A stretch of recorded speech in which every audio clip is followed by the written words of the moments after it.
Does it feel like Monday morning to anybody else? Morning. Good afternoon.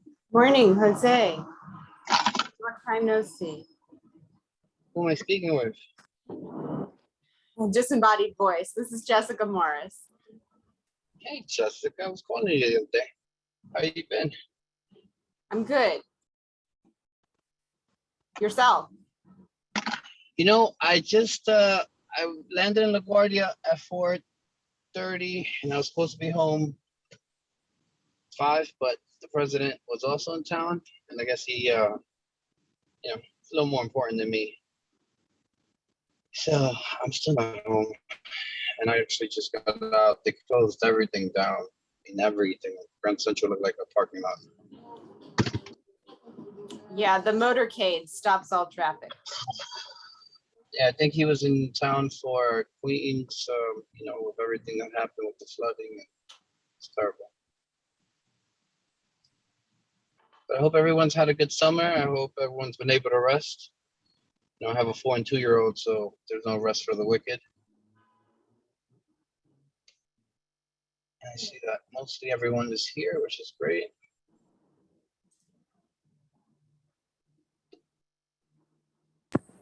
Yeah, thank goodness for the virtual. You could all be here on time. I know we lucked out because we were actually prepared to, go and do it in person. And I called the majority. Well, I called all of you, and with the ones I was able to speak, thankfully, most of you were going to show up, so we were going to have quorum. But I'm sure that it's going to be very difficult if it didn't change to virtual, it would have been very difficult for the entire community board and other community boards to have quorum. It's difficult times, particularly with the Delta variant now up in arms. But I think we should start because we have a lot on our plate. It's 6:33, so I want to welcome everyone to the Public Safety and Transportation Committee, September 7th and 6:34. Carly, you want to go over the ground rules? Sure. Hi, everybody. It's great to see you all and be back. I'm going to cover the ground rules now. Number 1, no one may speak until granted the floor. CB11 members, if you have a question about board business or wish to make a motion, please raise your hand through Zoom. If you click the participants icon, the participants panel should appear and you should find the raise hand function there. If you still have technical difficulty, you may click the chat icon and relay your difficulty to me.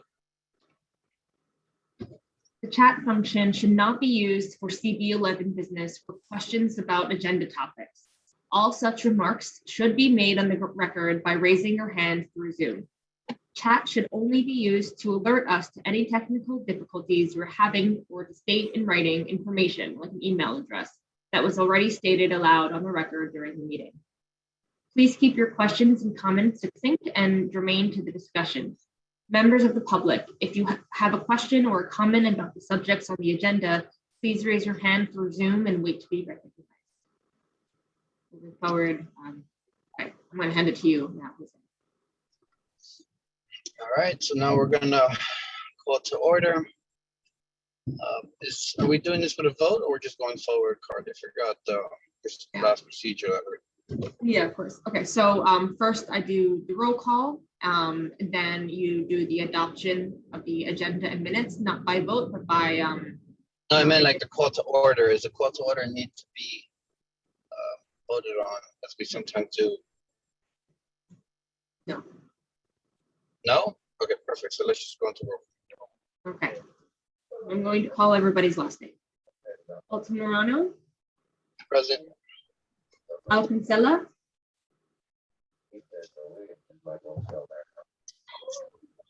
Collier. Not here. Diaz. Cabrera.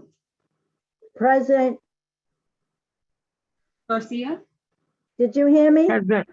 I heard you, Judith. Thank you. Thank you. Okay. Garcia. Present. Present. Matt. Present. Morris. I'm here. Papa. Sanders. Dawn, I thought I saw her. Present. I'm sorry, the space bar is supposed to be a shortcut. Didn't work. Sorry about that. All good, got you. And Wiltshire Clement. Oh, Carly, I didn't hear my name. It's Marissa. Oh, I'm sorry. I thought I heard you. Okay. Okay, Matt. Sorry. Marissa's Great, thank here. I'm here. Okay, and Present. Michelle's here. All Did right. you hear? Yes, Ask a point of clarification. sure. Is there a reason we use just last names? I think it's a new year and there are the same or different community board members. I'm not sure. If it's a preference, I would love to hear everybody's full name, just as a measure of building community, as opposed to disembodied voices. But Thank you. There's no reason, it's just to get the ball rolling. But I appreciate that. Okay. We do have quorum. Yep. All right, so let's adopt the agenda. And since we are doing everything a little different, to adopt the agenda, do we need a vote or just adopting the agenda? I want to make sure that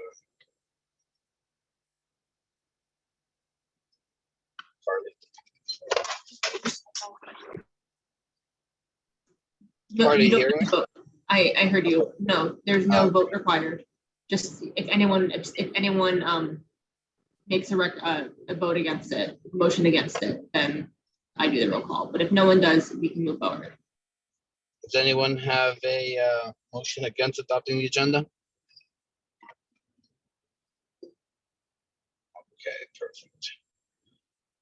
Okay, so let's go forward because we have quite a bit to do tonight. We have some announcements. I'll read the announcements. So the MTA, New York State DOT, and New York City DOT are holding 13 public hearings between Thursday, the 22nd, and Wednesday, October 13th, on the proposed Central Business District tolling program, also known as congestion pricing. The hearings are region-based, but you do not need to live within a certain region to attend and provide your feedback. The agenda has further details about the meeting dates. And then this website here is the project website. I encourage you to look at it. Additionally, New York City DOT is seeking your feedback on your experience on New York City streets and your ideas on how to make them better. There's an online survey. I encourage you to take it. And DOT will use the feedback to understand residents' overall transportation priorities, as well as the specific needs of our city's diverse neighborhoods. point for clarification, Carly, sorry, Jose. Sure. In the revised order of our agenda, our announcements that if members of the public have something to share relevant to committee business, they would be able to also make an announcement at that point, or is I'm that sorry, what? What was that? announcements? Are those announcements different than the announcements that typically come at the end of the meeting? The last time we had a meeting, we said that the new format would be having the announcement, the formal announcement in the beginning, but we would still do the announcements at the And the announcements think that's at how the we're gonna- end, sorry, Jose, you cut out. The announcements at the end are announcements that members of anyone the can- board, members of the Yeah. committee, and members of the public can contribute to at the end of the meeting. Is that correct? Correct. Thank you. All right, now we're gonna move forward. We have our informational update and we have Officer Gibbons with us. And it's good to see you, Peter. How's everything? Great, Jose. Good to hear your voice. How do I sound? Okay. You sound great. A terrific start. But great to be back with you. Thank you for inviting me as always.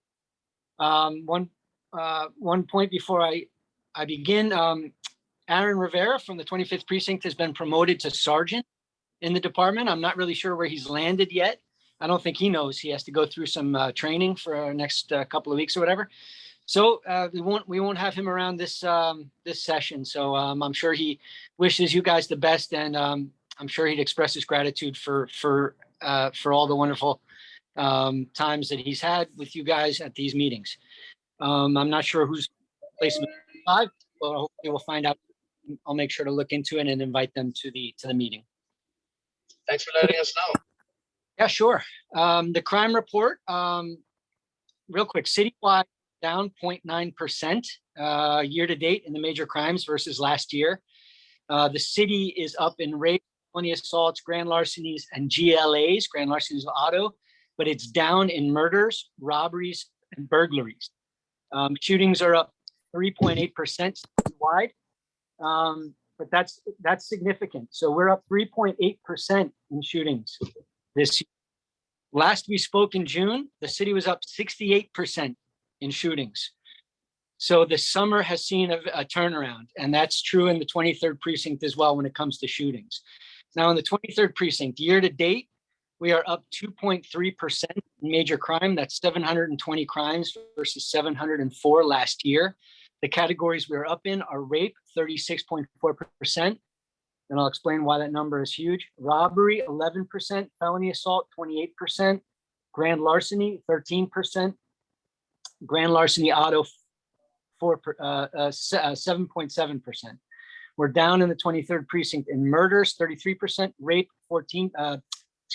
burglaries, 52.9%. And shootings, as I mentioned, we've seen a significant decline over the last month, especially in shootings. We're down 11.5% in the 23rd precinct.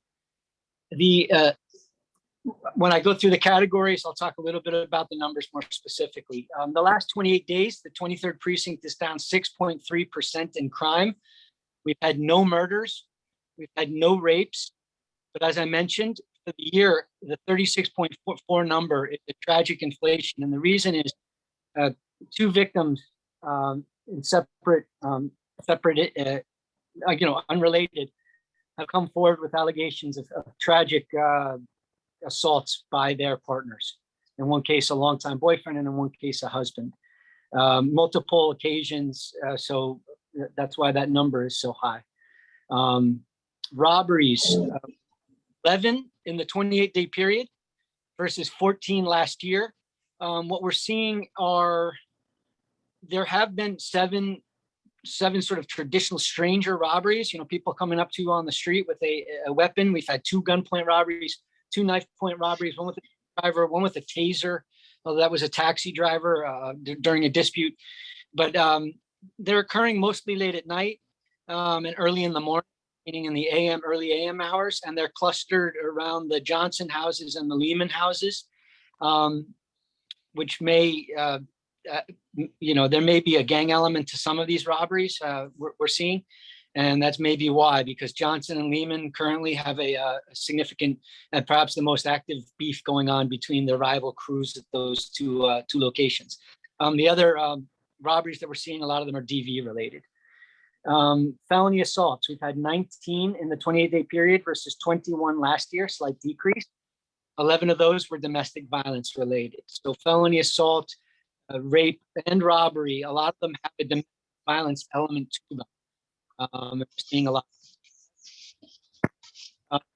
4 felony assaults in which arguments escalated to attacks with weapons or objects. And 3 that were most likely gang related, numerous people ganging up on somebody else in an area that has seen gang violence of late. Fall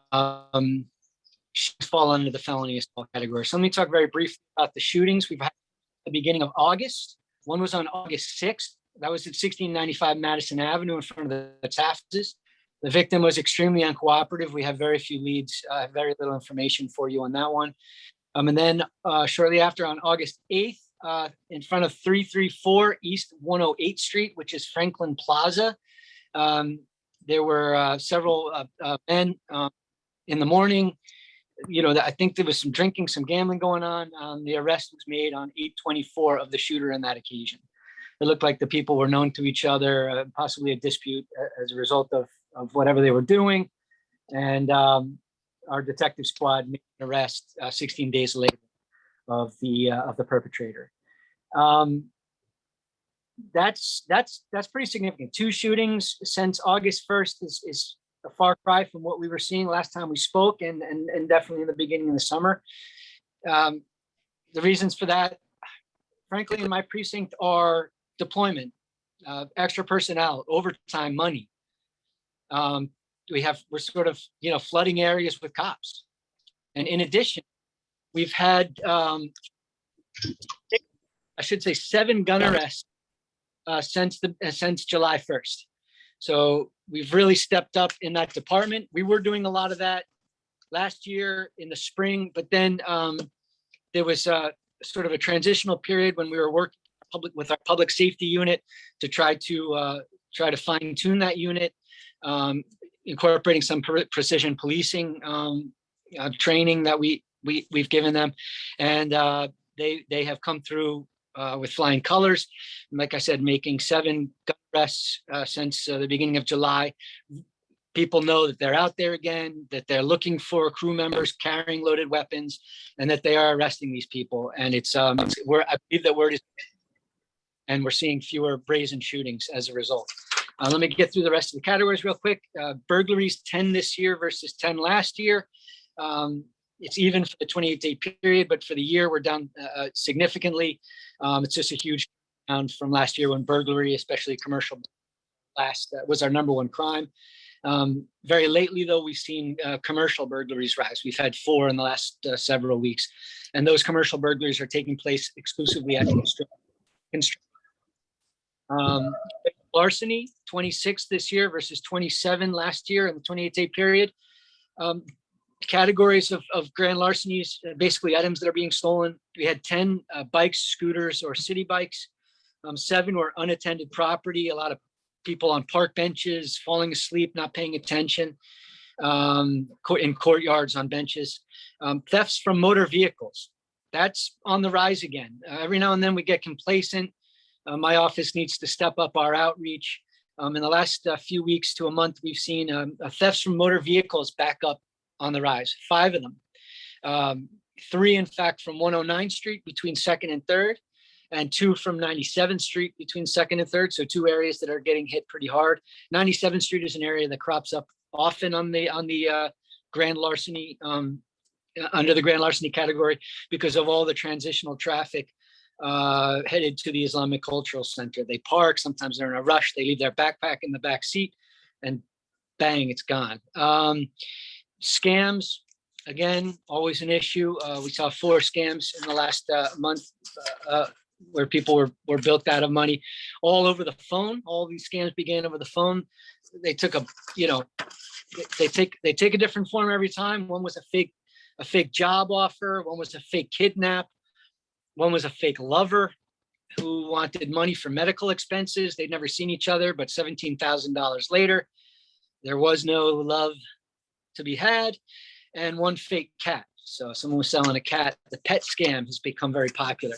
People are selling dogs and cats online. Nobody's ever actually seen the dog or cat. They're sending fake pictures. Here, send me $500. Sure. No problem. I just assume you have a real dog or cat with you. They're not doing research into whether this outfit that's selling the dog or cat ever existed before they called them. But they send 500, and then they say, okay, we need 500 more, and then 500 more, and then boom, $1,500 later, there never was a cat. Last category, GLA, Grand Larceny Auto. We're about even, 8 in the last 28-day period versus last year. 4 were cars, 4 were motorcycles or mopeds.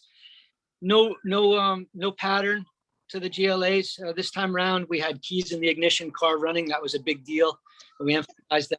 That happened once in 8 days. Other than that, cars parked in various locations, people breaking in, taking them. Motorcycles the same way, cutting lots. The cluster for motorcycles has been and continues to be the northeastern part of our precinct. 110 First Avenue, 114 First to Pleasant. that is our crime situation in a nutshell. I know it's a lot of stats and I went through it pretty quickly. So if anyone has any questions, I'm here. Do you have any questions for Pete? I have a question, sorry. His hand. Go ahead, Dawn. Okay, so I was just wondering, because I do think the 109th Street between Second and Third, I believe is, there is no residential properties on that block. You have the schools on Right. one side, right in the back of the school. Isn't that the street where the young man was killed when someone requested his bike right at that playground? Right. He was to the south, there's Poor Richard's Playground there, and that's where he was, in between Mm. Second and. Okay, yeah, I stopped parking on that block I guess it's been some years now, because you'll get to your car and there'll be like that lubricant that people use to open your window. Mm. So I thought it was well known that that block was a little iffy, but I guess I just want to add my encouragement to taking a look at that block, maybe driving through every once in a while, because that block is always, to me, I think has always been pretty bad. And then the fact that this gentleman was targeted and died on that block as well might be a reason to take a closer look at that block and the people who patrol that block every night, because every night I'm sure they're out there. So, but I also want to thank you so much for being here, and it's always a relief to see you, and thank you very much. Thank you, Thank Don. you, And you make a Jessica, very. you have a question? Jessica, Yes, hi. Oh, I'm sorry. Boris. Yes, I do. I have a comment. Officer Gibbons, thank you for your narrative. I think it's never dull.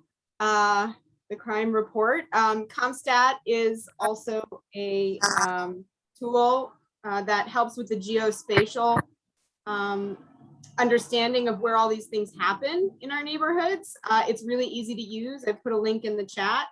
It also gives a little bit of information about time of day, location, and the what, along with comparison to city numbers. So if members of the committee or the public are so inclined to better understand overall where these things are happening nearby your particular spot in the district, it's a super useful tool. And I think hearing from you about some of those trends in conjunction with that tool, it helps reduce the sort of anxiety of hearing about all these bad things and not knowing where exactly they're happening. Knowing where they're happening exactly by a point on a map helps to understand.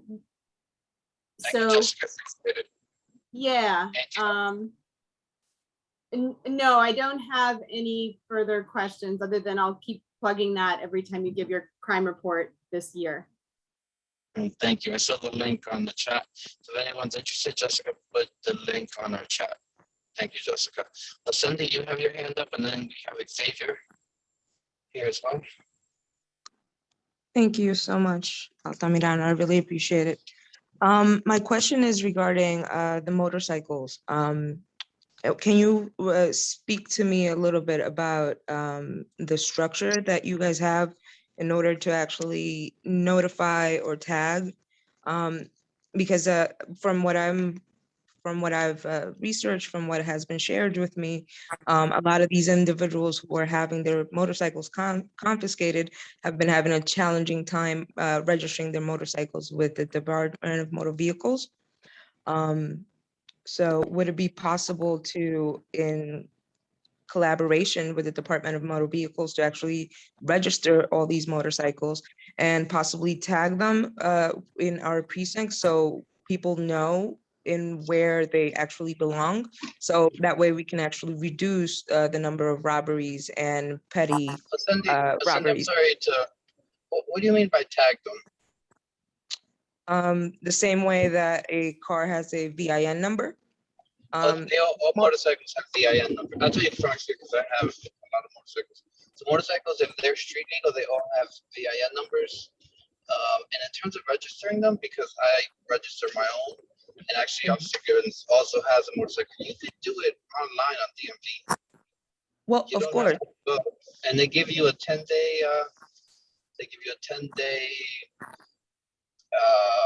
temporary one that you can carry in your pocket.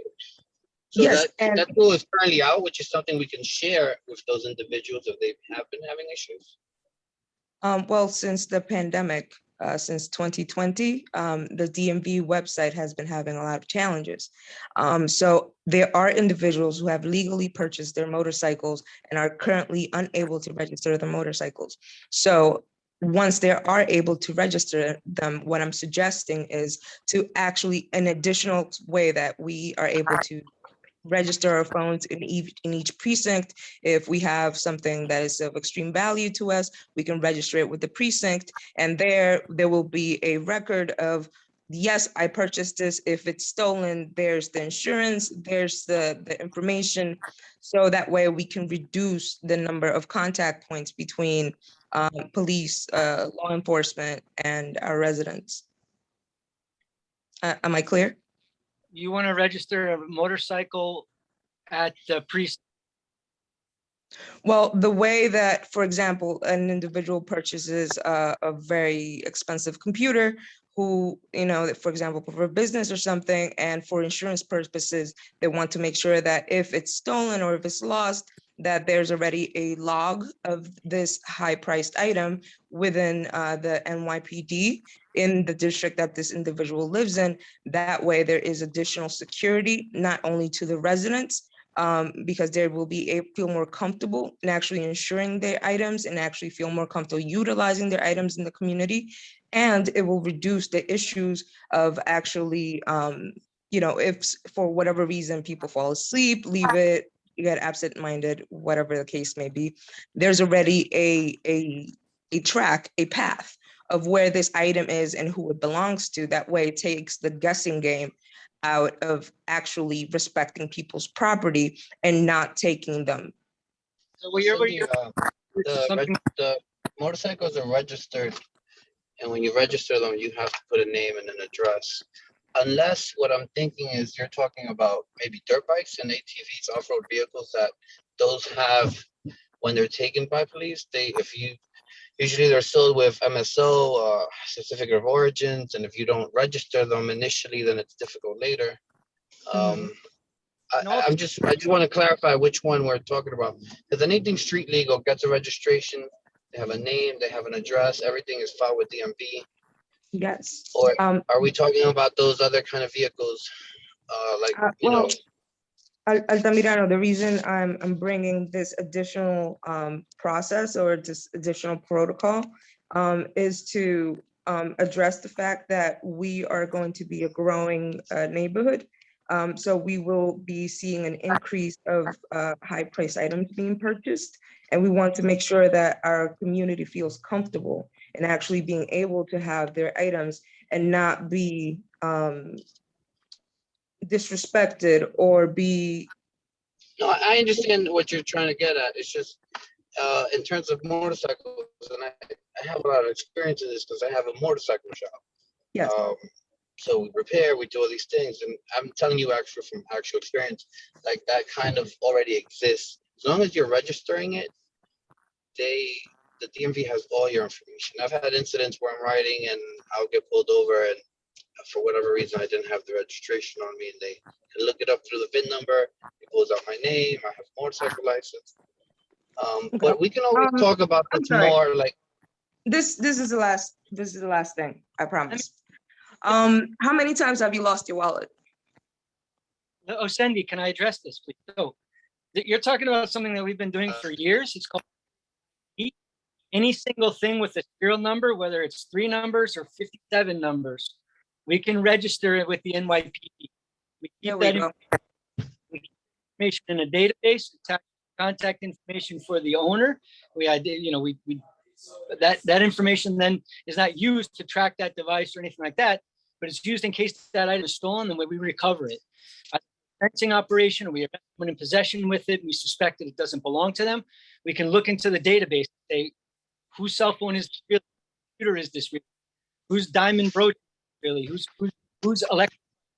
So if it's not street legal, if it's something on wheels, we register it anyway. We don't register it like the DMV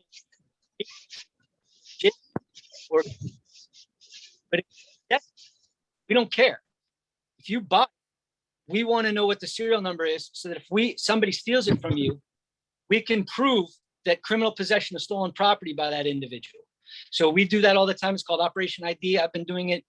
I mean, we have on the 20th, we're doing a bike registration, the Burgos on 106X for 3 hours with the city. We just did Poor Richard's Playground last month. We do it all the time. So hopefully that's what you're talking about, and hopefully that response is helpful. Yes. Could you the put response is very could you helpful. put the Thank you so link much. on the chat? Officer Gibbons, because I know we did this for the livery cabs when they were having a lot of robberies. But Yeah, so could we I'll put, provide that information to the chat or to I will. Cindy so that we can get help to the individuals that need the help? Yeah, but contact crime prevention officer from any and Operation ID. So I'll give our crime prevention information off Officer Matos. Obviously, you can contact me too. He works across from me in the same office.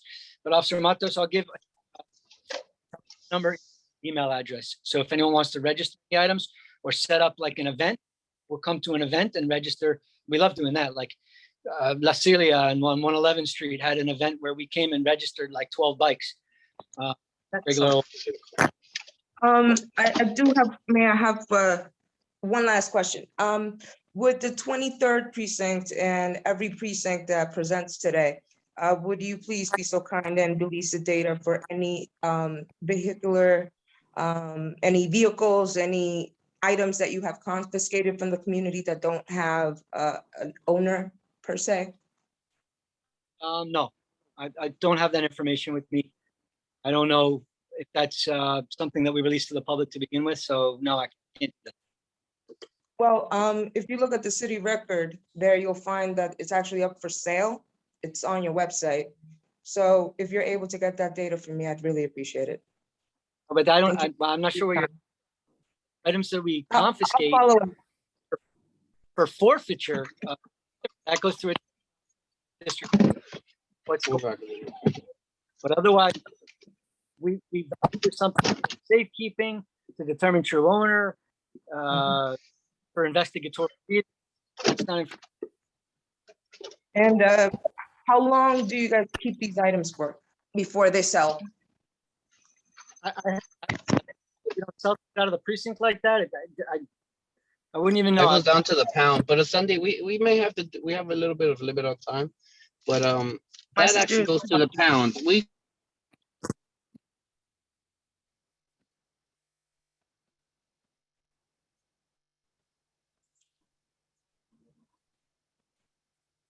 Jose, you're frozen. Are we frozen? Jose has frozen. Jose, you're back. You were frozen for a minute. Oh, okay, perfect. Hi. Do we have any more questions for Officer Gibbons? Thanks Xavier so much has for his hand being here. raised. Who has his hand raised? Xavier? Oh, yeah, Savior, go ahead. Yeah, thank you, Jose. Thank you, Jessica. Thank you, Officer Gibbons. Good to see you. Look forward to seeing you at our open street 101st. Welcome back, everyone, to our new session. Thank you for raising the scams issue. I can personally facilitate. I can tell you from an educational point of view, anyone who's offering an animal for sale, we have an actual rescue facility here in the neighborhood where pets get rehomed, but we also too, any reputable person who's selling a pet or a breeder, or for example, or anyone who's doing that, they would let you come see the animal. And I think that's something just as an information campaign to let people know about that. Flat out, if they're not willing to let you see the animal, then you shouldn't be giving the money. The other thing too, thank you for updating us on the thefts and whatnot. I'm glad to see certain things are ticking down, but I am very much alarmed at the assaults and sexual assaults, especially, and rape. So if there's a way we can continue to help and assist in that, please let us know. So thank you for your service, but just a couple of tidbits and comments. So if you can just keep us apprised as going forward, and I'll pop into the precinct now that I'm back in our home. Okay. Thank you, Xavier. Appreciate that. I'll keep you abreast. Thanks.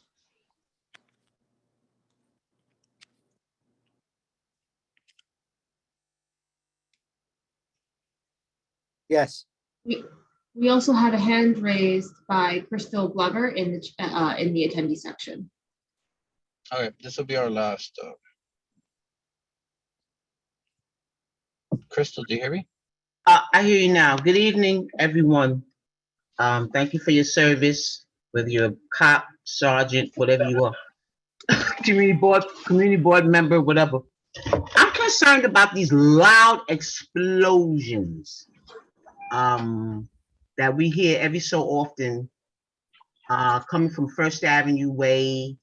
I think the precincts need to have a demonstration. The Community Affairs Department needs to give a demonstration of what a firecracker sounds like, what an M80 sounds like, and possibly what a bomb sounds like. Because when I call 911 and they fluff me off and tell me to call my local precinct, and then you call a local precinct and you don't get anybody because either they're out to lunch or whatever the situation is. And so we here in Harlem are hearing explosions and folks want to tell us it's a firecracker.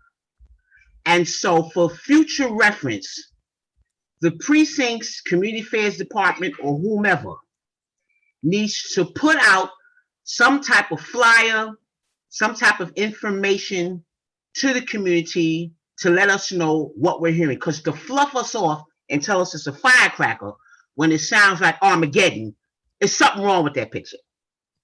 And we're not stupid. We're not stupid.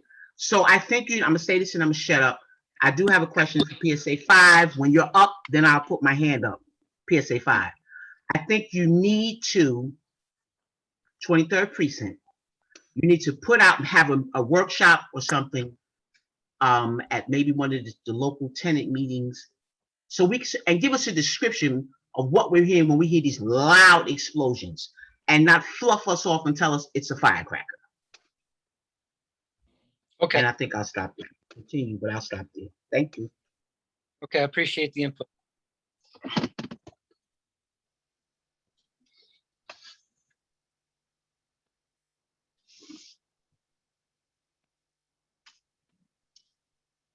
I'm not sure, you guys. Can you hear me? Because I'm going in and out. We can hear you, There you go. Jose. Perfect. Officer Gibbons, thank you so much for coming back to us. We appreciate you as always. We'll be in touch. We'll see you next month. Thanks for letting us know about the 2-5. And anything we can do, please reach out to us. Thank you. We know that the 2-5 will not be here due to what we just learned. So we're going to move on. Is anyone here from PSA 5?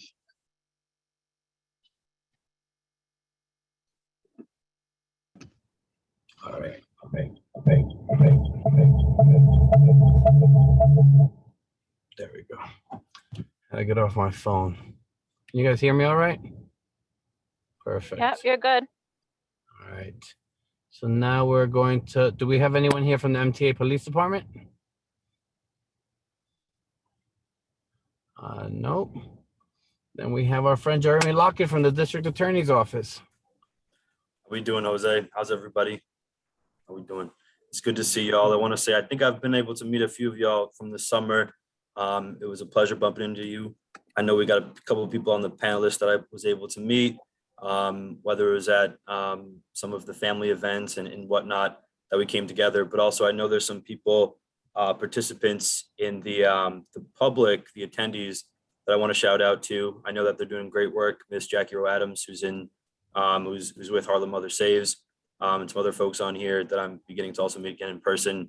It's good to be here. Obviously, there's a lot going on, and there's a lot been going on. So I will say that we are full in person starting next week, Monday through Friday. Our Harlem office is open.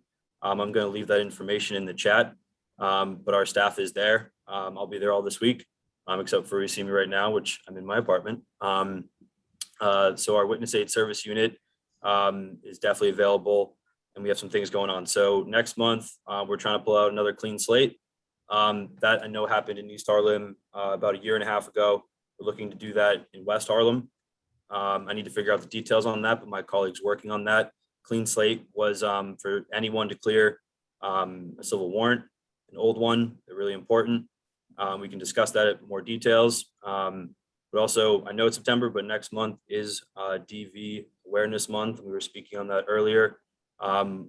If you would like, we can do a presentation virtually, maybe in person in some time. But we could also do it in sort of different categories or stages. But we've presented for the Youth and Education Committee and other groups in East Harlem. But let's see, we're also trying to organize right now an Art of Healing event. So I will be reaching out and trying to get y'all's attention. I know the office had one. We didn't have one last year due to COVID, but the year before there was an Art of Healing event. And if anyone went to it, I would love some feedback on that. If you want to give it to me, you can write that to me. But we're looking to have another one very soon. And so Art of Healing come together, music, graffiti, there's dancing, there's all types of engagement of young people, adults, food. And so we're trying to make it a good time. So I know that's going to be coming up for the fall. So a couple of other things that I want to talk about that I can't go into full detail. I know some of you are aware of the takedown that occurred at Wagner Houses very recently. I'm looking to get an assistant district attorney as well as a couple other members from our unit and possibly the NYPD as well to just discuss sort of like the periphery of what goes on in a takedown. We obviously can't speak on the details of it, but many people have many feelings about it, and lives are also altered during that time and right now. So we do want to field any questions that you may have, but we can't go into too much detail. So I do appreciate just discretion when speaking about that. I'm going to put my information down in the chat box like I usually do. You can reach out to me, but I'm here right now for anyone's any questions right now. I know there's a lot going on. Do we have any questions for Jeremy?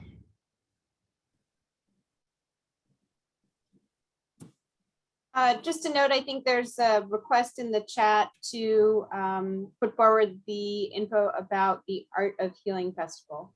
Definitely. So that's still being planned. I'm hoping that it's the end of this month, but I'm also a fan of using time and just making it a better event instead of rushing it. So if it's in October, don't kill me. Maybe we'll have some pumpkins out, but yeah. Thank you. So as soon as you know something about that, Jeremy, please let us know. Of course, I appreciate that. Along. All right, Carly Jeremy. is also able to circulate and share in the weekly newsletter. So if you miss our meeting or it happens before we meet again, there's ways to get the word out. Sorry, Jose. Thanks, Jeremy. Appreciate you being here. As always, Definitely cooperating. I believe Lyle from DOT is not here currently. If he's not here, then we're going to move forward. Even though he should be here. But we do have a presentation by DOT.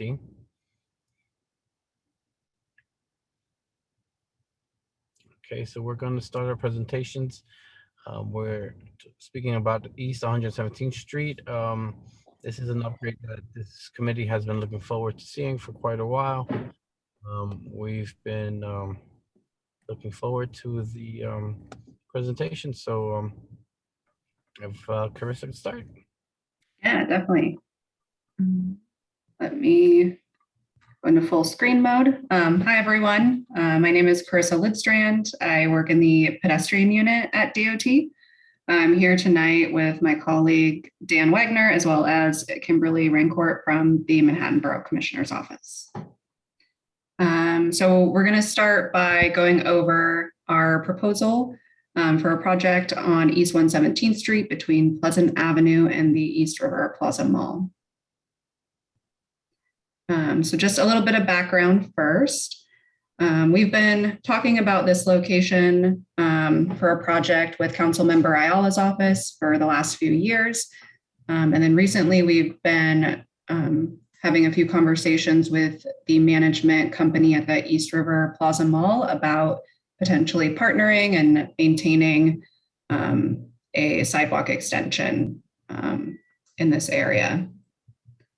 And so just a little bit about the safety data. Been very lucky along this block here. There have been very low pedestrian and vehicle injuries as well as bike injuries. But that doesn't mean we don't want to prevent anything from happening here. There have been a few injuries from crossing mid-block. And so we'd like to adjust that with our proposal. And so just going into the existing conditions before we get into our proposal.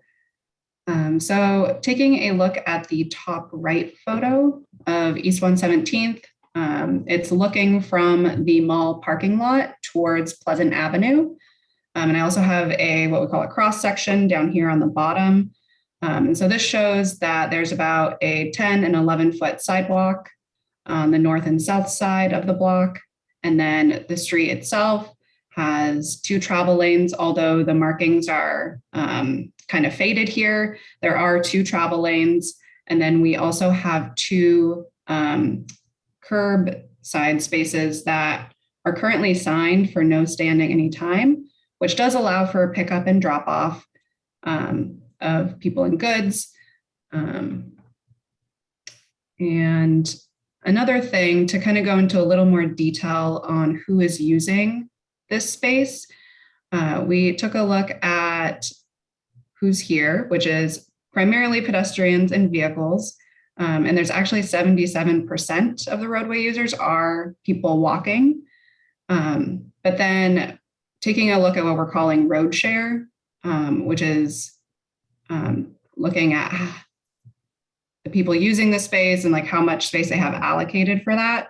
Only 36% of space is allocated for pedestrians, even though 77% of the users here are pedestrians. And so what that ends up resulting in is kind of crowded sidewalks, people walking in the travel lanes, which can be very unsafe at times. And then on the other hand, kind of having the low vehicle volume traveling on the street in a large amount of space, people don't know like where to go, especially if there aren't clear lane markings.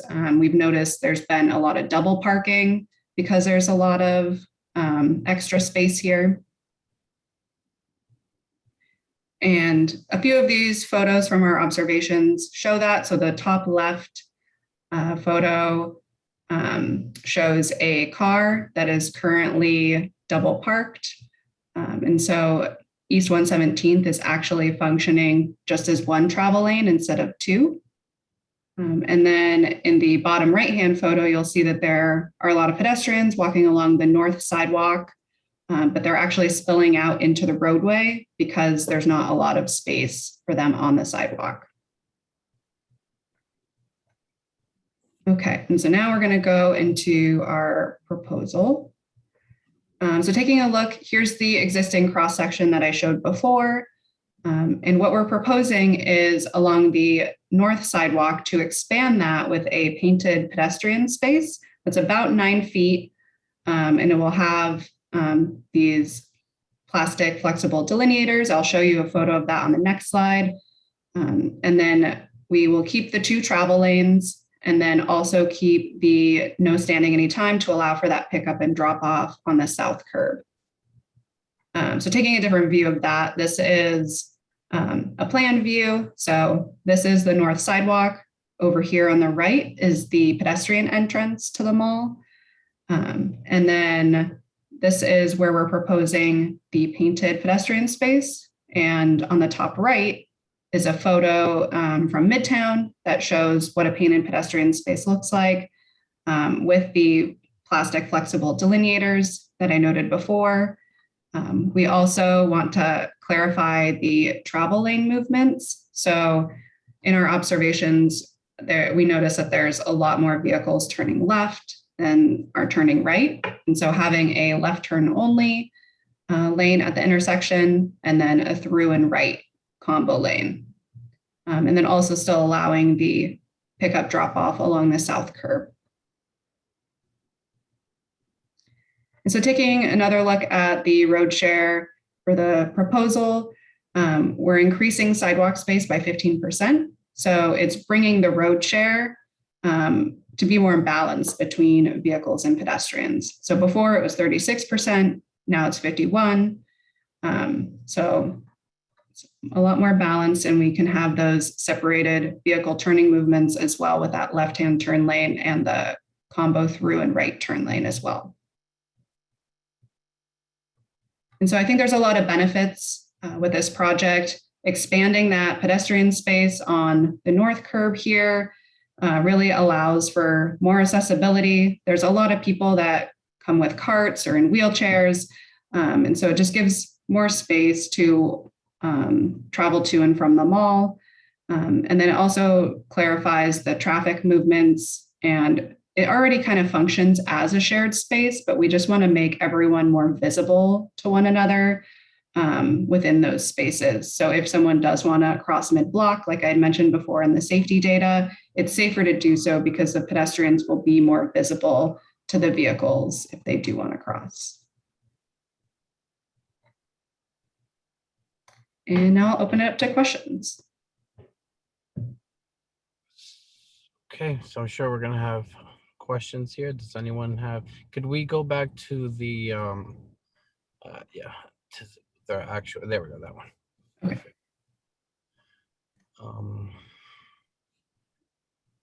Does the committee have any questions before? I have a few questions, but I like to always start with the committee. I Dawn, do. go- Oh, sorry. Oh, fine. So yeah, I just was curious. So this seems to be on the Applebee's side. Yes. If I'm seeing this correctly. And then the parking regulations along both sides are still no standing anytime, right? Correct. So who is allowed to stand there? Because I see people trying to put their groceries and stuff into vehicles more than I see people just wandering around. So I just curious about the parking regulations along those sides. Like if there's no standing in both parking lanes, how do people put their stuff into cars? And then also when this was being done, did anybody speak to the people who like live in that area or the people who use that mall frequently? Like, is anybody local asked about this, or is this, yeah, was anybody local asked about this? Can I chime in? I'm sorry, this is Councilmember Ayala.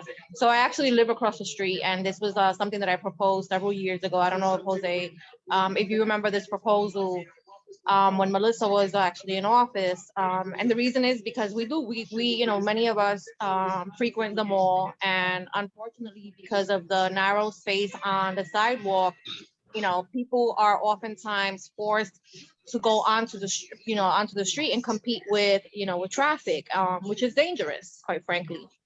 There is still a no standing there, that people are allowed to park overnight. I think at one point that was a concern for the board. We went back, we would potentially lose 3 parking spaces, which is not much compared to, you know, the benefits of ensuring that pedestrians are traveling in and out of the mall safely. So yes, and I, you know, I'm not the only one. I think that there's consensus in, you know, in this community regarding, you know, the safety features on that street. Yeah, as Diana pointed out, this has been a concern for quite some time. It's definitely something that we know something has to be done there.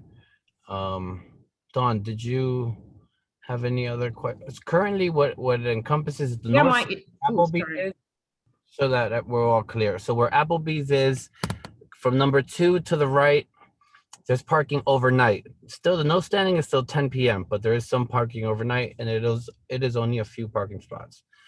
And then on the south side, it's no standing anytime. However, enforcement we do have a huge issue there with enforcement, because there is always congestion, people double parking, triple parking. So I guess that's something that we'll have to take into consideration as we move along. Yeah, I'm always a little baffled by no standing anytime signs when the street is, like I saw an ambulance try to make that turn coming from 116th Street, and there was nowhere for anybody to go. And so this no standing anytime that's just like, seems to be, I don't know if that's supposed to deter people from picking people up there or from stopping and dropping people off there, but So just I do appreciate the council member giving me that clarification, because I am not used to the Department of Transportation, you know, doing their due diligence locally. So I appreciate that context. And just to clarify, this is Kimberly from the Manhattan Borough Commissioner's Office, and the no standing anytime does technically allows for drop off and pickup of passengers, but not goods. So obviously there's other activity that happens there, but that just to clarify what the actual regulation does allow. And as far as enforcement, we have reached out to the precincts and have also been talking with the council members' office and kind of strategizing on how to improve enforcement of the area. Thank you, Kimberly. We have Michelle, then Jessica, then Osendi. Michelle? Hi, thank you for your presentation. I really appreciate it. I wanted to find out more specifics on the survey that you took. I like that you saw that there were more people turning in one direction than the other and making it a priority of which gives way to turning left and which gives way to a straight and also a right turn. However, I'd like to find out more about those numbers. Is there a way that you can make that survey that you gave public? You're referring to the vehicle numbers for the street, correct? I was making a specific identification with that, but I would like to find out more about the survey in general as well. Yeah, so we, as the Department of Transportation, we did video, we hung some cameras and collected our own video here to analyze kind of what was going on. And so I personally did the vehicle counts as well as the pedestrian counts for the area. We also had a contractor later on come out and also do an analysis. Yeah, I guess, I don't know like what exact details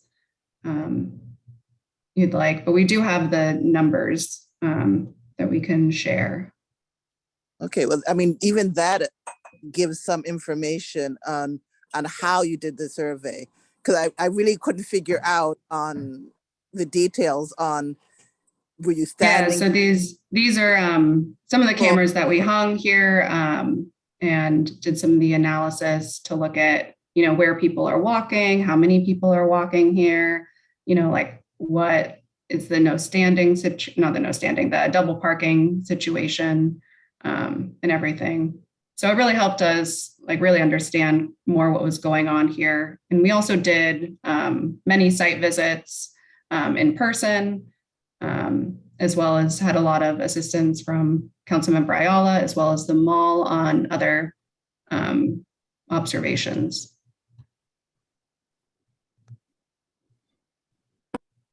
Oops, thank you. I really appreciate that. And yes, to give the further information on the numbers, I'd appreciate it as well. If you could put that. Jessica, you have your hand up, and then we have Osendi. Yeah, thanks, Jose. I do have, I have a couple of quick points I'd just like to make. I'm not sure that they're specific questions, but I also want to point to the chat where there is some information from local residents who really praise the work in favor of pedestrians nearby using the sidewalks to access. So my points are, I think, you know, the shape of goods movement, not just here, but everywhere in the city has changed in the past year, and micro mobility, all the ways that people move around is not just cars, bikes, and feet anymore.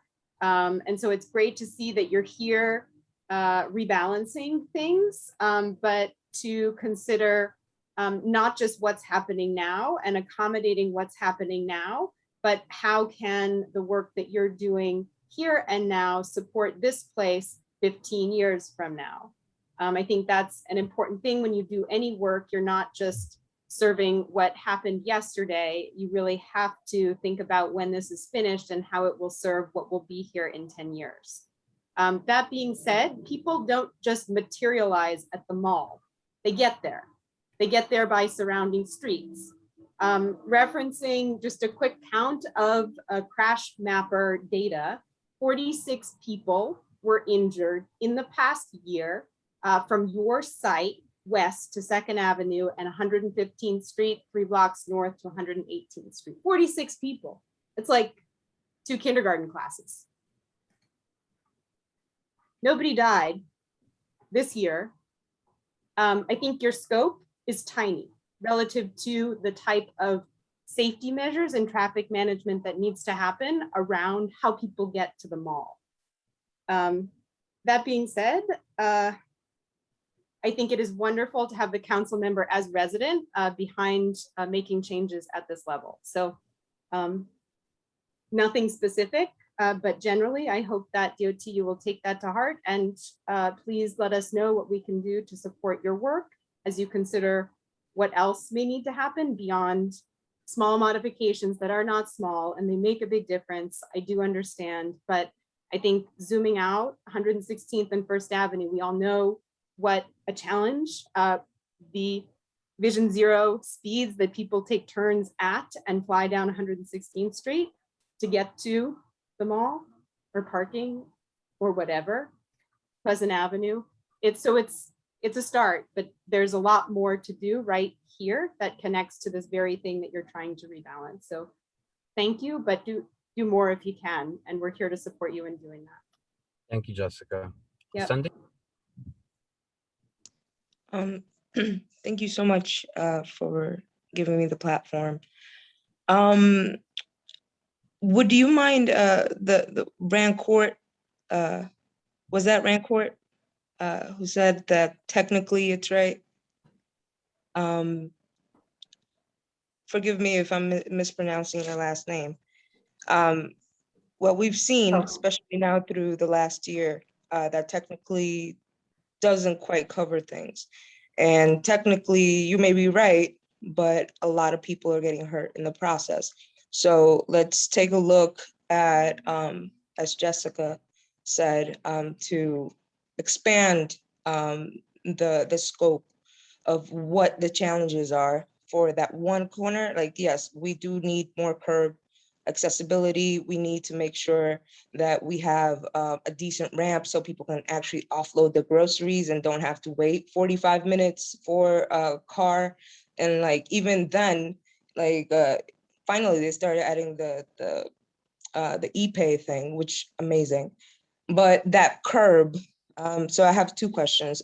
One, are there any changes to the actual curb that turns into 117 to actually make it accessible so people can offload there as the space already exists? And 2, when you guys were doing the survey, you said you utilized cameras and you counted cars and people. Did the Department of Transportation actually notify the residents that they were going to be recorded? I am quite sure that the Department of Transportation values the privacy of our residents tremendously, but it is a courtesy. It is a courtesy to let it be known that when someone is in your home, that you make them aware that they will be under the watchful eye of an agency, so they're better able to support their quality of life however they see fit. So I'm looking forward to reading the numbers. I'm really looking forward to reading the reports that you come up with and a little bit more details on this. So thank you so much for your time again. And as always, the Department of Transportation does incredibly, and I am very grateful. Have a great night. Thank you, Sandy. We Michelle already spoke. Okay. When we had I have a quick follow-up. okay, just wait, because I already started. One of my biggest concerns in this is, just to give some background. When the mall was first developed and construction was in place, it was DOT's thought that everyone would funnel down to 116th Street. And you'll notice that the transition around to the right of number 3, the breezeway is what the ERP calls it. So most people thought that people would go down to 116th Street and travel 116th where there's big sidewalks and plenty of space. However, in practice, that's not the case, which is why we're having to deal with this now. One of the concerns I have is that, and I spoke to DOT already about it, is the plastic bollards. In the picture, we have these concrete divisions, which is something that will divide completely the pedestrian from the vehicles. And I'm hoping that's really what's going to go into play, because the plastic, there is a concern with public safety where typically you'll have a parked car between the actual pedestrians and traveling vehicles. In this particular case, now that where the number 2 lane is, will be the traveling vehicle. It'll be really close to where pedestrians is. And the only thing that will separate them will be plastic bollards that any car can run over. I know that that DOT was in communications, and Councilwoman Ayala was also in communications with the mall to see if they can come up with a way that the mall services it. And I was curious if we were able to cement that, because I think for this committee, that safety, we don't want to wait for a tragedy to happen for us to put something into play that could have avoided that. Yeah, so we're still, wait, should I jump in or? Please.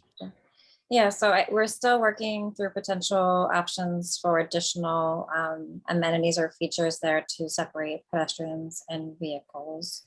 I will say that we do have other locations around the city where we have just these plastic delineators separating pedestrians from vehicles. And also that in this location where we are seeing people walking in the street, we actually see that as much more dangerous than having a space that allows them to be visible, because if people are popping out from between parked cars into the roadway, there they have no visibility and no protection, whereas here that we're creating a space so that they would not need to be doing that, where they can be seen and where they aren't, jumping up between cars. So we do feel like we would certainly love to be able to add additional elements, but we feel that even without those changes, or at least not if they aren't able to happen in the very short term, we would still hope they can happen in the future. But we feel that this would still be a big improvement to give people that space to walk and be visible. When we had this conversation, it wasn't just, it could have been plants. Jessica, I saw you put in the chat. However, the conversation with ERP is about who's going to take care of the plants. So, and I understand that in other places in the city, you may have that, but there's a lot of parked cars that happen to be on 117th Street, which is why the councilwoman started this, and almost no enforcement. So at this point, I'm telling you from experience, people will run over those bollards, they'll park, they'll go get their food from across the street. And now we have something that pedestrians won't be able to use because there is a car there. This happens inside of the parking lot all the time. People, for some reason, enjoy running these things over. And I understand that you may have them in other places, but we really, that's the whole point of the community board, where we have, more in-depth information of how the community works or what to expect, and if we're going to do this now, I think it'd be best to have something that protects the pedestrians from now, not necessarily have to wait until later on, but that's something that we can continue to converse as we go along. That was really my main concern, is really the pedestrian separation from the vehicles. We have little kids that walk through there. You saw your picture, I'm sure. A little kid that runs out into the street, can get away from you really quickly. And we just like to make sure that we cross our I's and, well, actually cross our T's and dot our I's. Jessica, you had something else you wanted to say? I did, yeah. This is definitely, my comment is definitely outside of DOT's purview, but I think, the council member is still here, the big stakeholder being, the shopping center. I'm just, there is one way in and one way out. And that doesn't add up to sort of a safe place. And I think the you know, there is a beautiful backside down on 118th Street with a dead end that doesn't go anywhere. Was that an opportunity for an entrance that was missed? Is there a long-term plan that, you know, the shopping center could consider in conjunction with shared street, green street, point of access that is adjacent to a community garden, future affordable housing, a different type of way to access the mall? It, you know, that's, the architecture is there, but you know, it's a question of whether there's a willingness from the shopping center to engage in some of these larger questions. Yeah, I doubt it, Jessica. I get what you're saying, but I think that they've had a proposal, kind of, they shelved it for a little while, but you know, they do have intentions to develop on 118th Street in the cul-de-sac. Yeah. They want to build housing on top of the mall. It hasn't materialized because obviously there's no appetite for what they're proposing at the moment. But I think that they're just kind of like warehousing the space as we speak, so that, you know, buy some time and eventually, you know, hope they I guess I'm assuming they hope that, you know, things will change. But I get what you're saying, and I think I also want to, you know, just highlight that, you know, it's very difficult to get these projects. Like, I mean, this seems like, you know, something that's pretty common sense, right? But it's taken me five tries at this committee, because every time that, you know, we would bring it up, it was like, well, you know, we don't want to eliminate parking, and what about this, and what about that? And so we have to leave and come back with, you know, with more information. And I'm like, you know, like, we need to make a decision. So, you know, like, it's been long enough. But I want to, you know, I really want the board, and I want all of the members to really take ownership of the community, right? Right now we're looking at this one little intersection. However, as you pointed out, there are other, you know, areas that also need, you know, special attention. And, you know, I'm always, you know, happy to explore, you know, and to have those conversations with you. But, you know, we can't, and I will never just, you know, I don't think that DOT or any other agency has the ability right now to adequately determine what all of our needs are, right, at a given time. And so sometimes, you know, it takes, you know, we can make suggestions to them. And I think that they've been really open about that. You know, I wish that there was an easier process that, you know, guaranteed that these things happen, because then the onus is on us to kind of report it. But there isn't, you know. And so in the meantime, right, if there are any intersections that anyone, you know, on the committee is concerned with, you know, please feel free to reach out. This one just happened to come across because, again, it's been pending for, you know, quite a few years now. And we finally were able to get a meeting with the commissioner, and, you know, we did a small site visit, and he agreed to study it. So we've been you know, talking about this for several months now. So it wasn't, you know, we're not making any plans that were taken lightly. You know, please know that, you know, I'm concerned about a lot of things. You know, we also have issues on Pleasant Avenue. I'm very well aware of, you know, with, you know, different shopping options, right? People use Instacart a lot, you know, through the pandemic, right? That was a choice for, you know, many people that were shut in. And, you know, it's kind of stayed around, right? So there's the new wave of shopping. And, you know, we have a lot of vehicular traffic on Pleasant. So there are some other issues that, you know, we're looking at as well. There's some pedestrian, you know, concerns that I have on the corner of 116th and Pleasant, that it would be I think is the southeast, you know, where people, like, you know, they don't stand on the corner, they stand midway into the street. And so we were trying to figure out, whenever I have to make that right on 117th Street, you know, I've almost hit people because they're like out in, you know, in traffic. And so I know that I have to go, you know, really, really slow when I'm making that turn. But, you know, those are areas that we're looking at as well. So, you know, just please feel free to, you know, you don't have to wait for us. You can always, you know, I have an open door policy. Most of you have my number. If you don't have it, I will gladly give it to you. you can call me personally and we'll figure it out. But there's a lot, obviously that we could be looking at. Bump outs, speed bumps, mid-block crossings, all those things go a long way to protect safety and allow people to get places, right. pedestrians, people who have different ability needs safely in that area specifically. I agree. Councilmember. Diana, have you spoken with the 2-5? Well, first of all, this is the first plan that they brought before us, and we have been kind of bothering DOT to bring it as soon as possible so we can kind of give our input.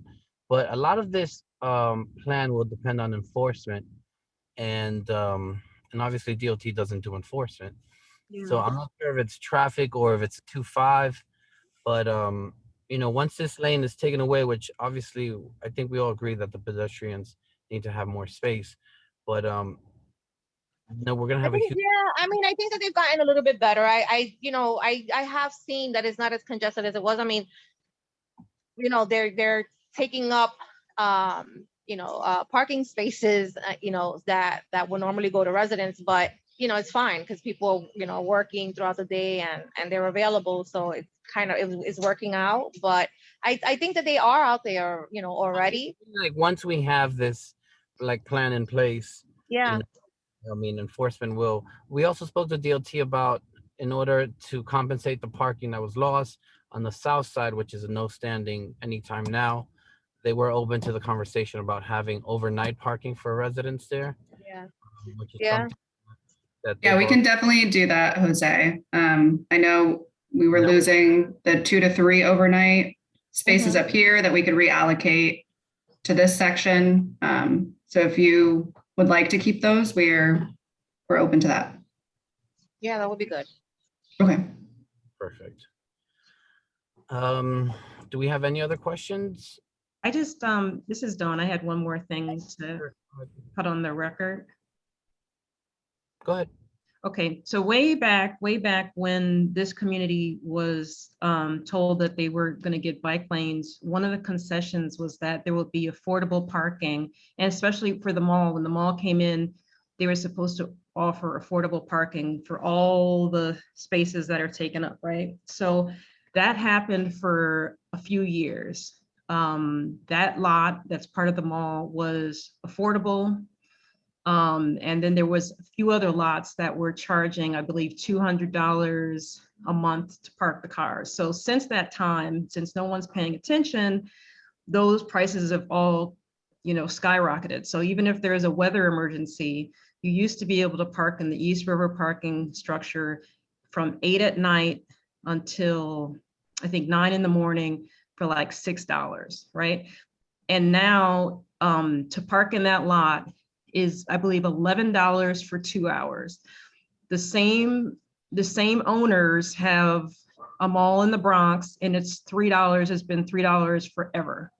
So I noticed that the mall became a lot harder to navigate when the 2-hour parking went from whatever it was, $6 to $11.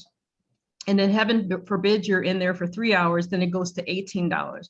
So, it's not like, I don't know what the mall had to say about this, but it's not like we don't know what's happening. That the people who would maybe park in the mall for $3 are not going to park in the mall. They're going to stand outside the mall and double park outside the mall.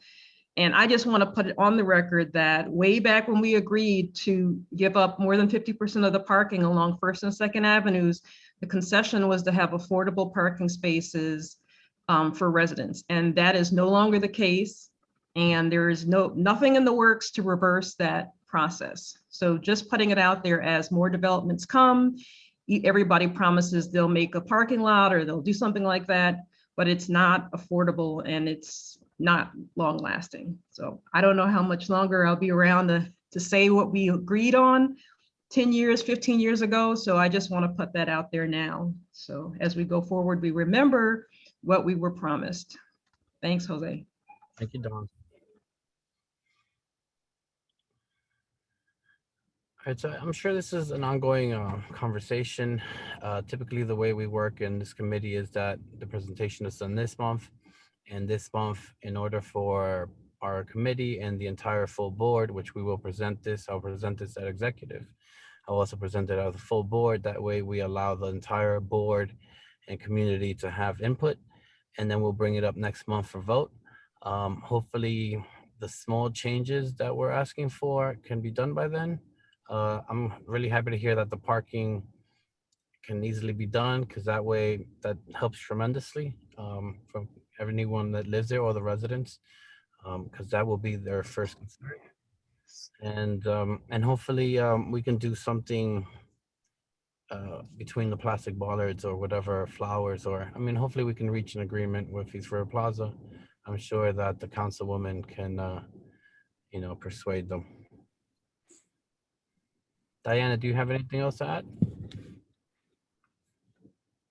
I do not. Thank you, guys. Thank you for being here. Jose, when is your full board meeting? Just so we know, or so I can look it up. This month is the 3rd. It should be the 21st. Okay, so if we have any updates, we'll try to get them to you before then. That would be great. You can just get in contact with Carly, and Carly will, you know, summon us to her Batcave. Thank you all for being here. We really appreciate it. We really appreciate the time you took in this 117th Street safety upgrade, because it is something that we need. So thank you for that. Thank you. Thank you. Thank you. Now we're going to move forward with our agenda. Today we have a presentation as well regarding the street renaming of northeast corner of 128th Street and Park Avenue, Reverend Allen James Way. We have a presentation here, and Carly, if you could unmute whoever is going to do the presentation, that would be great, because they all have the same name. Yeah, you raised your hand, but yes, could you, yeah, because everyone put Candace out, yeah. Unmute yourself, you can unmute yourself. Hello, good evening. Can y'all hear me? Yes, we can. Okay, good evening. I'm Candace Ballard. I'm here to represent the friends and family of Reverend James Allen. Echo, is there someone else? Sorry. Yeah, Candace, someone, you might be, are you in the room with somebody else who is also listening?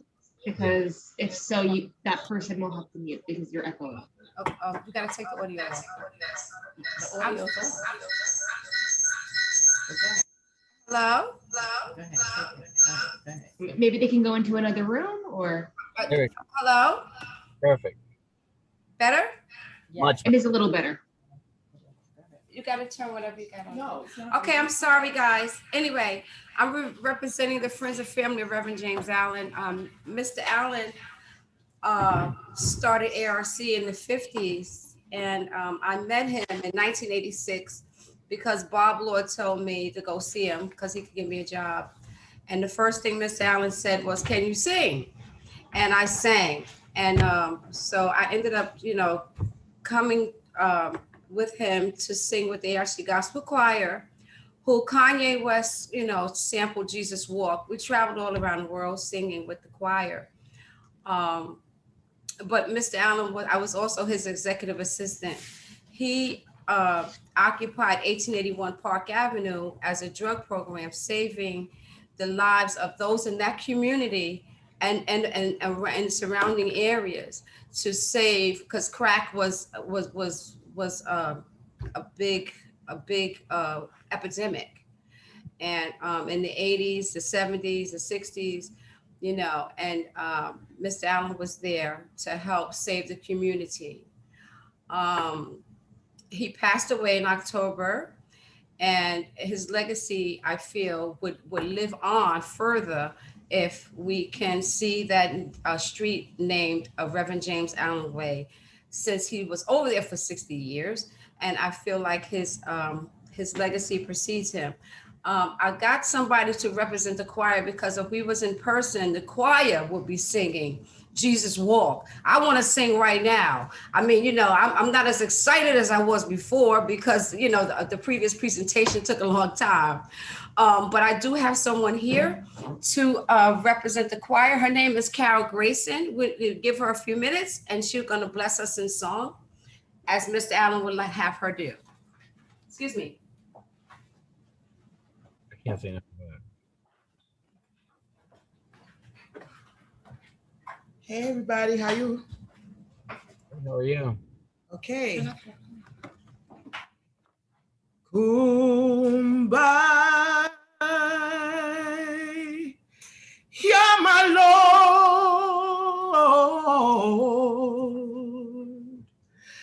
Kumbaya,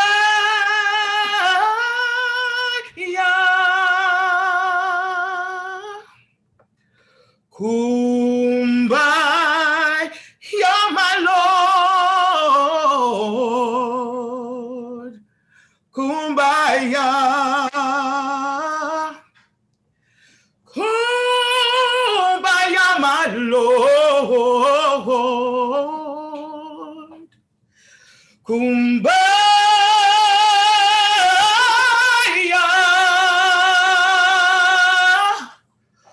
oh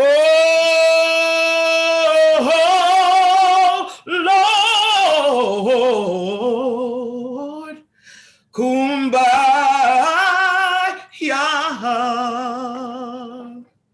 Somebody needs you, Lord. Come by here. Somebody needs you, Lord. Come by here. Somebody needs you, Lord. Come by here. Oh,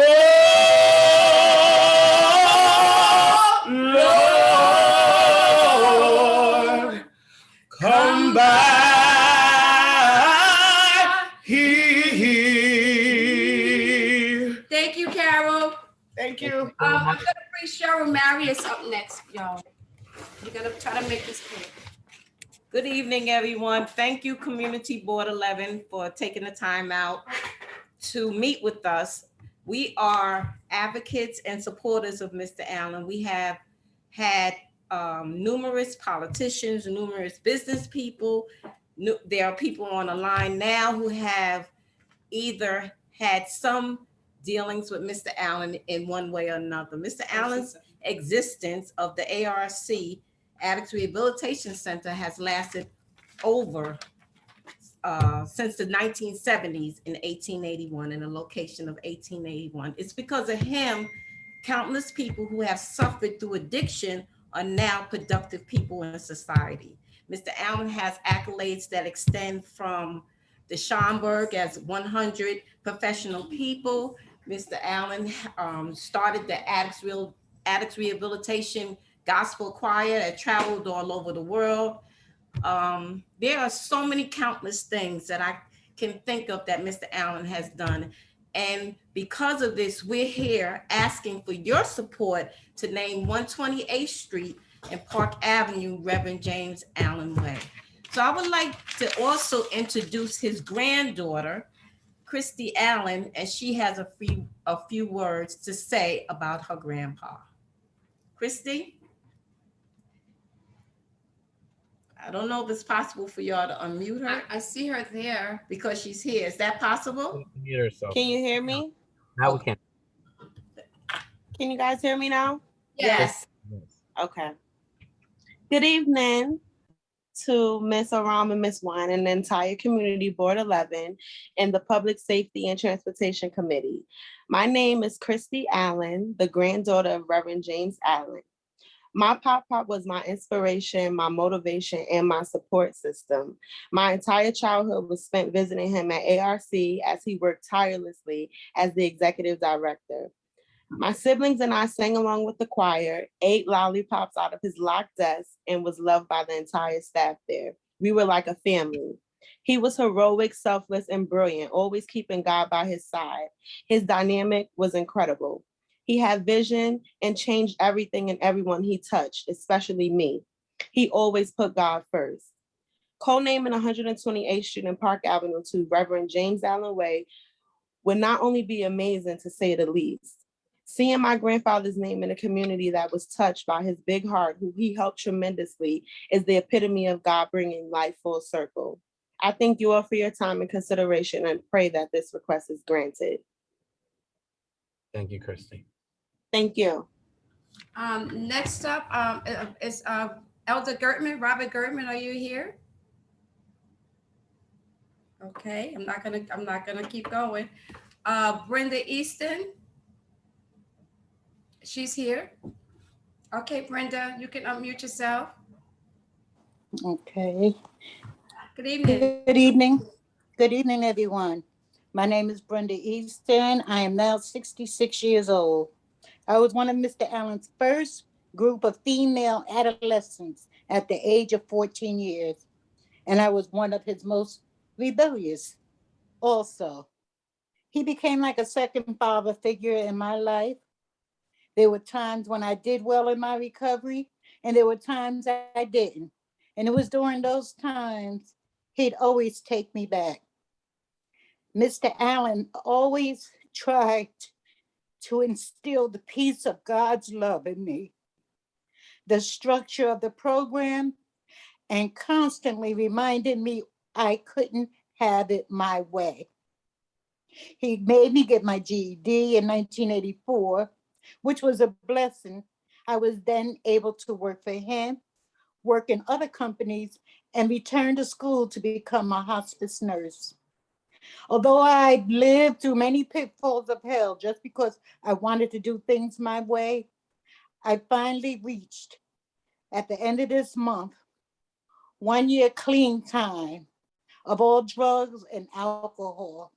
This is the first time in all my 50 plus years of using. I never forgot all Mr. Allen taught.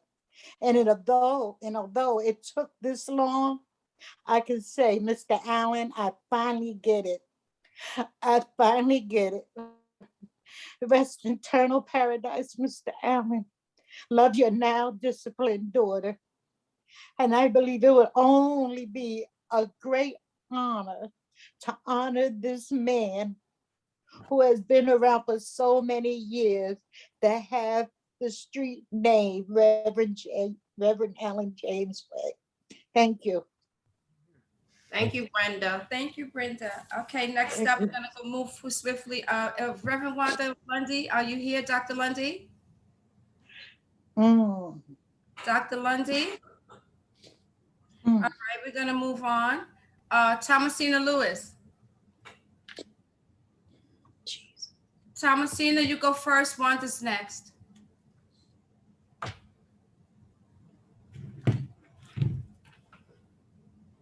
Brenda, my dear, you're not muted.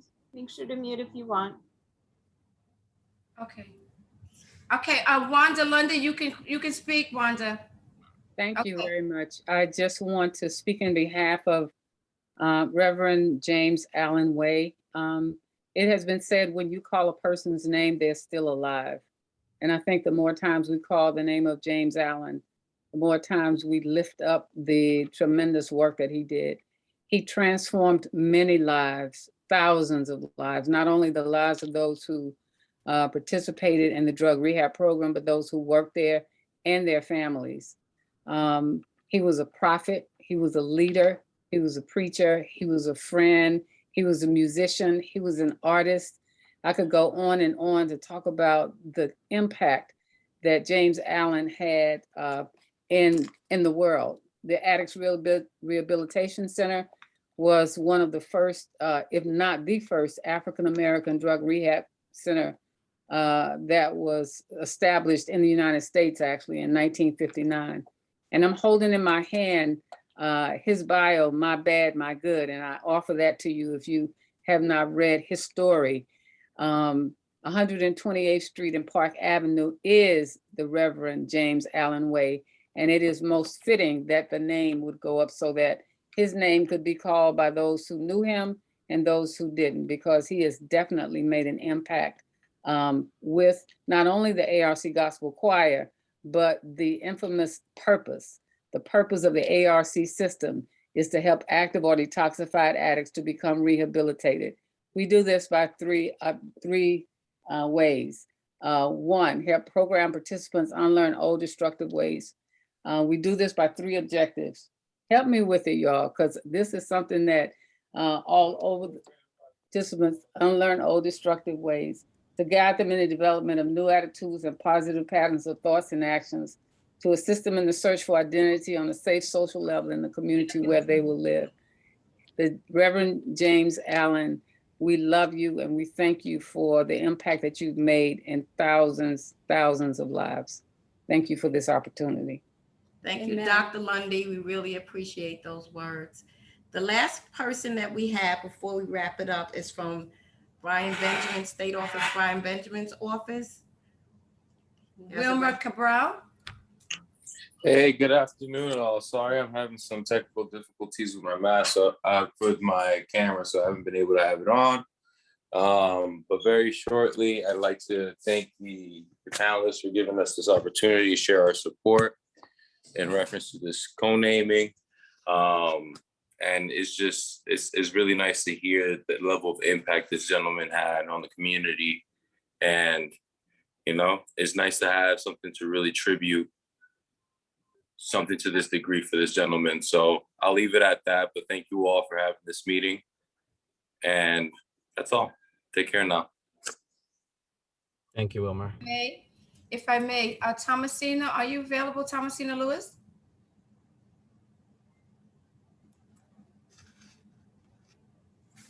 Thomasina? We would just like to thank everyone. This is just a real snippet of all the support of Mr. Allen. And this is how important we feel that his legacy should continue on, and we should look up on 128th Street and Park Avenue and see that name, Reverend James Allen Way. So we appreciate your time, Community Board 11. Thank you, friends, family, and advocates on this venture that we have been working on. Yes. And I hope this will come to fruition. Thank you all for And your if time. you want to, you can always Google Reverend James Allen or the ARC Gospel Choir. Kanye West did sample our Jesus Walk and won a Grammy, but that was our little old choir, was the choir who actually sang that song. So if you really want to get more history, feel free to Google. Any questions? Thank you so much. We appreciate it. Do we have any questions from the committee? Jessica? I just have a point for clarification. Our slides say Reverend Allen James Way. Y'all are saying Reverend James Allen. How are we naming the street? Wrong. Sorry to the Native man. Yeah, it's Reverend James Allen Way. And My that's mistake. Sorry about that. 81 Park Avenue. Thank you for clarifying. Sure. And for sharing everything you've brought to the committee tonight. It's a pleasure to hear and learn. And It's in person because the choir was ready to come and sing for you guys. Thank you, Carly, for everything. We thank you for that song. That was a blessing. So the way that we do things in this committee is, as you heard from the previous presentation, that we're going to present this at the full board to let them know. And at next month's meeting, we will be voting on it and then cementing it. That way, we give enough time for the full board to know and the community to know. And hopefully we can plan a great celebration, because this is definitely something that is worth doing. Appreciate it. Thank you. And at that time, the whole choir. Thank you. I promise you. If you guys need any more information, just give us a call or holler, email or whatever. God bless you all. Have a good night. Thank you. Fix the name. Can we get out of here now? I had a question for later, I guess. Dawn, I'm sorry, I didn't see your hand. You know, your background and the hand kind of blend in. I know. I have to make it a different color, I think. I just was thinking back to the various visitors that we've had to this committee, both in the full board and in committee. People who live along 127th, 126, Lexington Park, Cross Park. And I think we're aware that some of our treatment centers are good neighbors and some of them are not. And I guess I just would like to know a little bit more about how the center is going to continue to make sure that it's a good neighbor, right? Because I didn't see anybody from 1775 houses or the developments that are like directly adjacent. And again, when they come to our meetings, they tell us about conditions in the area, but we are well aware that there are many, many treatment centers in that area, and some of them are good neighbors and some of them are not. So I just noticed that from the 2-block radius, there's only 25 residents, and I just wanted to make sure that we were understanding the will of the people who live there. Miss Allen? She forgot to mute probably.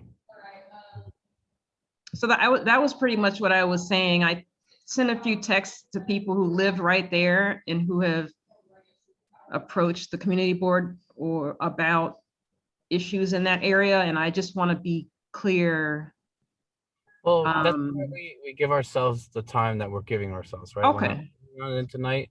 We vote on it as we always do, and our due process is that we vote on it next month. Okay, okay. Time to have these questions. We're also that typically with the signatures, right? I mean, it's the middle of COVID. We're still having these difficulties, which is why we're meeting virtually instead of in person, which I'm sure hopefully we can get some kind of hybrid version at some point. And but you know, if we see the letter of support, we see their petition signatures, these are things that come into consideration before we even present anything to the board, particularly with renaming. It kind of goes through the due process to make sure that everything is done. That particular block doesn't have that much residential, but it's a little more commercial. But if we have the time now, Dawn, so absolutely, if you have anyone that you know and lives in, that's why we do it this way. When I first joined the board, you know, particularly as a new member, I always felt rushed into voting. Like, you know, you see a presentation and you're like, we're gonna vote right now. And I always felt that I was rushed. I'm like, I haven't even done any due diligence. If I want to do a little research, I don't know anything. And that's why we started doing this when I became chair, where we listened to a presentation 1 month and we're able to give ourselves an entire month. And now at that point, if we didn't do the necessary due diligence, then it's on us, right? Because we were giving more than enough time. So please, I definitely, in the neighborhood, and please reach out. Well, maybe we can connect them with the people who live close by, because out of the 25 signatures in the 2 blocks, I know Carly probably did a more thorough analysis, but when I looked up some of those addresses that were on the same block, they were all commercial. So I didn't see any residents. I think 90% is commercial. That's why. Okay, but that block and lot, that area has a lot of residents, and I didn't see addresses from those from 1775 houses, or I forget the one that Anne Marie Vasquez is the TA of on the other side. On the other hand, they have been here many times telling us that they are having a crisis with treatment centers that. But I don't want to blend the two, right? The treatment center is one thing. Their request for renaming is a very different conversation. Okay, but I feel that maybe they should rename ARC first, after this individual, and then look into the community, because I definitely do believe that he should be recognized. I just feel that if nobody supports it who lives on that block, I always want to know why. And I'll take the pandemic and everything like that as a reason, but like we discussed, the main reason is most of it is commercial, but we have time, so we can look into it. Okay. Yeah, I can't vote for this knowing what I know about those blocks, having done canvassing on those blocks, having worked those blocks. I can't, but I would love for someone who lives there, who's dealing with the high number of drug treatment centers, to say, hey, you know what? This gentleman over the last 50 years has really been in touch with us. You know, we have worked with him. You know, I kind of need to hear that myself. But that's just me, because. All right, Don, we're gonna move forward because we still have a few more things. I got you. Jessica? I'm always voting no for stuff, and I'm just telling you why I will vote no when the time comes. Okay, so you know. I appreciate what you said. You know, we have a good relationship in that sense, and if you're giving your point, we appreciate it here, right? It's information. Part of the reason why we're doing our procedure the way we do, we don't vote tonight, right? So we have time to see whatever needs to be done. But let's move forward. We have Jessica and then Cindy. Just, I think it's a point of process more than about this specific street co-naming per se. I think the process has evolved, Jose, to your point. Hearing Don's concern, I think this is the time when raising any sort of questions or issues or kind of head scratchers is good to do. My question is about the process and culture of street co-naming generally. We see more and more how valuable our streets are for the place where we exchange with community members and get to know one another, good and bad. And I think there is no requirement for programming of a street once it's named with some sort of annual event or something like that. But we could encourage that kind of thing to happen, that not only continues to recognize the namesake of the street, but also encourages community building around that, that cultural history of a place. And I think more and more and more, as East Harlem continues to evolve, we're going to want to tell the stories of who these people are on the street that's named after them. And so if we don't ask them to do that, it's planting a seed. It's not a requirement, but I think to start to encourage all of these people who want namesakes on the street to take ownership of telling that story, cultivating community, activating the street, that's our job. So I would suggest that as a committee, we start to, in the same way that land use has a set of, these are coming from the long history of the East Harlem rezoning and the neighborhood plan, absolutely, that's institutional memory. I think we have an opportunity to instill a piece of institutional memory from the work that you've done in creating a process that, means we don't have to vote now. We get to think about it a bit. At the same time, thinking about 5 years from now, when, how active is that street relative to its name? And can we encourage not a ritual, but a sort of due process of recognizing namesakes kind of across the community, because these are people that matter that we forget about if we don't tell those stories. So consider. Thank you, Jessica. No, it's definitely a good point. We would have to discuss, a lot of these procedures are more city council. Remember, we will recommend it and city council will approve, but I'm sure that we can suggest it to the organization. I'm sure the church wouldn't have any issue. I mean, but I'm sure that some organizations may not have the same ability, but I think it's definitely something worth pursuing, because we're non-binding, right, in our ask, but I think we can encourage a kind of a culture and a commitment to community. I absolutely agree with you. Thank you. Cindy? Thank you so much for the presentation and the beautiful songs, and for the details that you've shared about Reverend James T. Allen. As a canvasser and as an avid music listener, and music is amazing, and seeing the impact of the Reverend's life, it would be an honor for me to share any resources that are at my disposal to gather the data or information necessary to meet the board's inquiries. So if there's any issues or any concerns, please know that we are at your disposal. I am at your disposal to further support this wonderful life and to continue leaving a positive legacy in our streets. So thank you again for everything that you've done, for presenting this, and for sharing it with us tonight. Thank you again. Thank you for that, Asante. Also, when you get a moment, could you get in contact with Carly, because I called everyone from the committee and you were the only one that I don't think the number I had was working. And I wanted just to conversate. Luckily, we went virtual, but otherwise, we had certain issues with locations and the locations that requested certain vaccinations, but luckily it worked out. But we definitely would like to be able to reach you, or whichever way we have to communicate with you. I just wasn't able to get in touch with you. I really appreciate that. I was without a phone for quite a while. Now, same number, same hood. Okay, perfect. Thank you so much. Thanks. All right, so we're gonna talk about this and next. All right. Oh, here we are, our favorite subject. I know you guys are excited.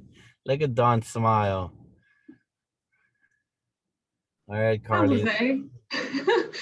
You're really telling on yourself. You don't love the budget? It's so important though. You know how much we love it. All right, great. Well, it is about that time. And I am going to make this as brief as possible. I also just wrapped up making this presentation today, so please be gentle with me. I might stumble on my words a bit, but I'm really excited to share the summary of the public input that we collected. So just really briefly, going to talk about the purpose of what we're talking about tonight, what this information is going to go toward. And then I'm going to give you an overview of the survey itself, how many responses we got, and then we'll dive into the results and have a little discussion about each of it, each of the policy areas. Okay, so the purpose of tonight is first to review the public input for the community district needs relating to the work of this committee, the Public Safety and Transportation Committee. Hopefully we will reach consensus regarding the most important issue for the related policy areas, which are public safety and emergency areas and and transportation and mobility. And then I want to hear from you, the committee members, to recommend any additions, any revisions, any removals of content for the statement of district needs. What is presented here is going to be, it's going to pretty much just be an overview of what was an overview and some quotes. But it'll basically be the outline for the statement of district needs.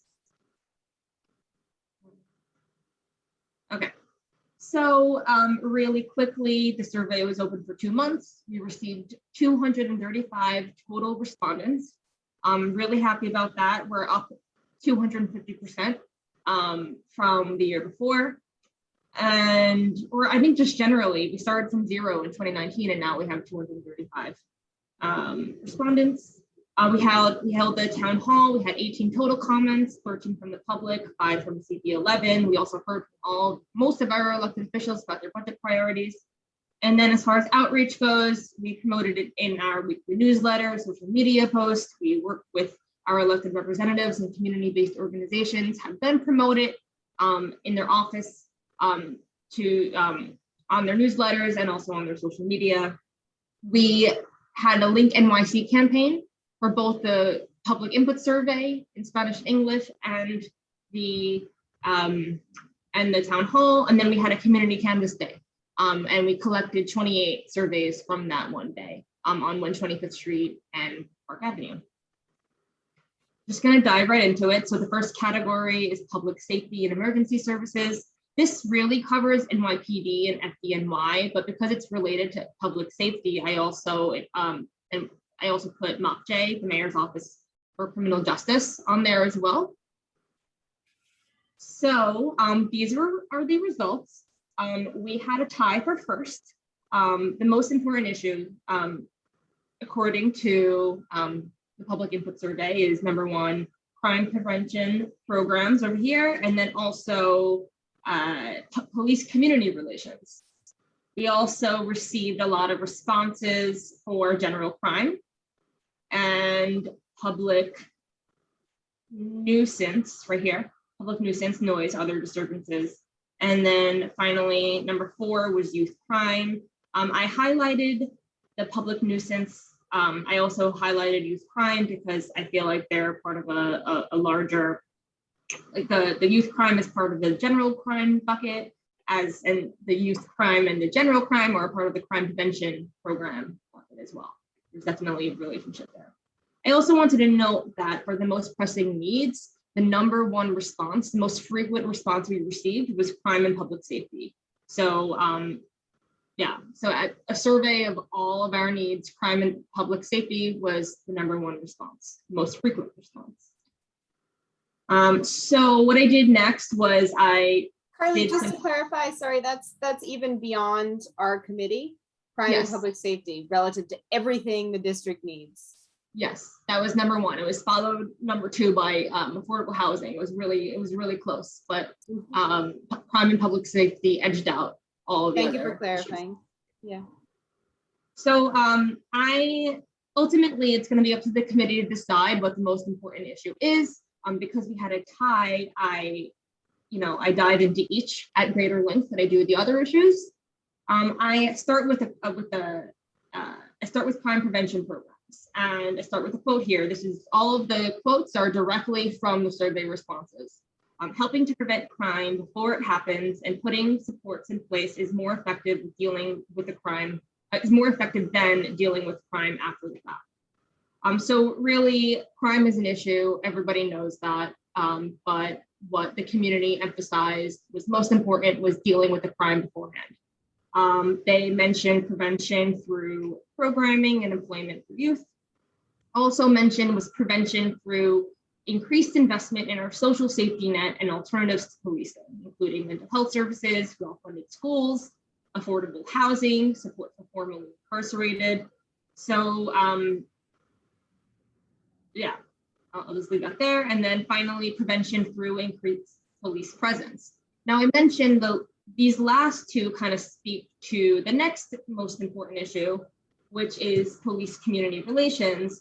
There is certainly a broad range of perspectives captured in the public input survey, but ultimately everybody agreed that crime was an issue and people just had different ideas about how to tackle that issue. We know that there is, I'm just going to continue on because the next slide, I have a range of quotes from this bucket, the police community relations. I feel like the quotes speak better. They speak for themselves better than I can speak for them because it is a sensitive topic. But ultimately, everybody agreed that there is a lack of trust between police and community, and trust and relationships need to be built in order for crime rates to go down. There was mention of trust and relationship building through community policing, through better community engagement, through anti-bias training by NYPD, through increased police accountability, through investment in alternatives to policing for nonviolent and petty crimes, through local hiring. We got this a lot, that generally, whether or not they were in support of the NYPD or against the NYPD, and for the most part, everybody was in the middle. We got a lot of responses about how hiring cops from within the neighborhood within New York City would, lead to lead to improved police community relations, and then also better response times. There was a general sentiment that police don't respond. And here are some quotes. It's a lot. I feel like it's worth reading, though. I can just skim over it now and send this to you later on, so you can take a more in-depth look. But there's a lot of sentiment there. I'm going to move forward, though. All right, so some more needs related to public safety. A perceived increased rate of crime leads to a decreased sense of safety and security. A lot of people responded saying they don't feel safe walking around East Harlem at night and how unfair that is for them. There are concerns about gun violence and youth crime. In addition, we got a lot of complaints and comments about public nuisance, both in this section and in the transportation and mobility section regarding ATVs and motorbikes. So increased public nuisance leads to decreased quality of life and sense of safety. There is also complaints about public urination and defecation, and also substance use. And then finally, there's a sentiment about lack of enforcement and police presence. Despite people wanting, increased investment in the social safety net, there's still a sentiment that, increased police presence would lead to decreased crime. All right, so moving forward, needs to emergency services. This is also within the bucket of public safety and emergency services. There was a sentiment about emergency and climate preparedness, not feeling that East Harlem is prepared at all, concerns about flooding and conditions of infrastructure in East Harlem. There was few mentions of Hurricane Sandy. This was all, of course, before Hurricane Ida this last week. It is always important to be prepared for any emergency or disaster and educate people on how to respond and protect themselves. I know that Jessica has talked a little bit about how public safety and transportation should encompass more of the conversation around emergency preparedness. So, that's just mentioning that here. And then also fire safety, fireworks. People were noted improvement from last summer, but that fireworks are still a concern in East Harlem. And then finally, placard abuse by NYPD and other city agencies leads to blocking of, fire lanes.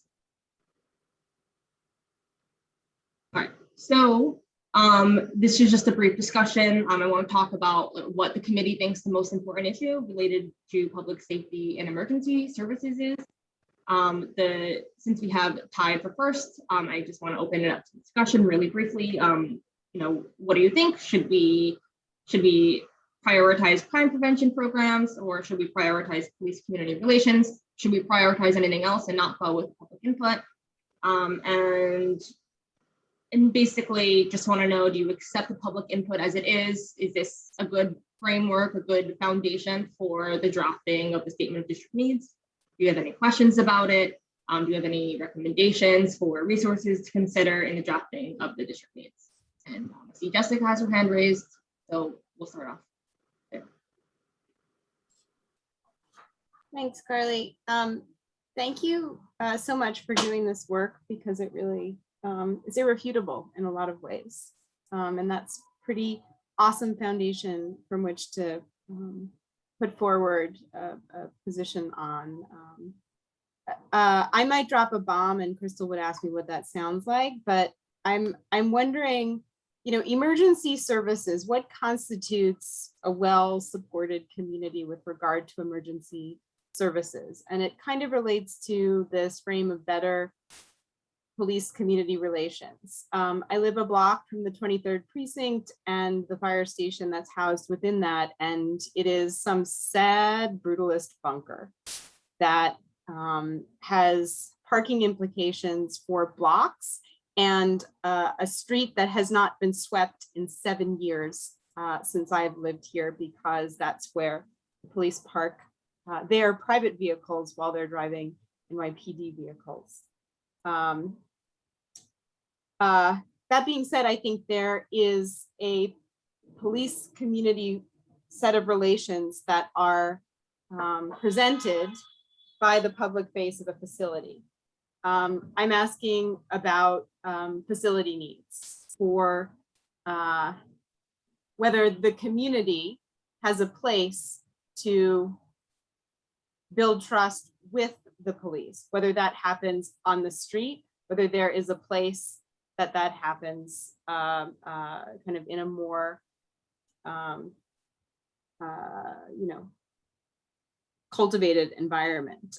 When was the last time East Harlem saw an investment in fire and police facilities, either the 2-3 or the 2-5? I don't say that because I'm an architect and I think buildings cultivate community. Maybe I am, but I think it's worth the question where, in other frames of consideration for statement of district needs, something like a DSNY facility would be a game changer for lots of other things. And I think it's the same point of question here.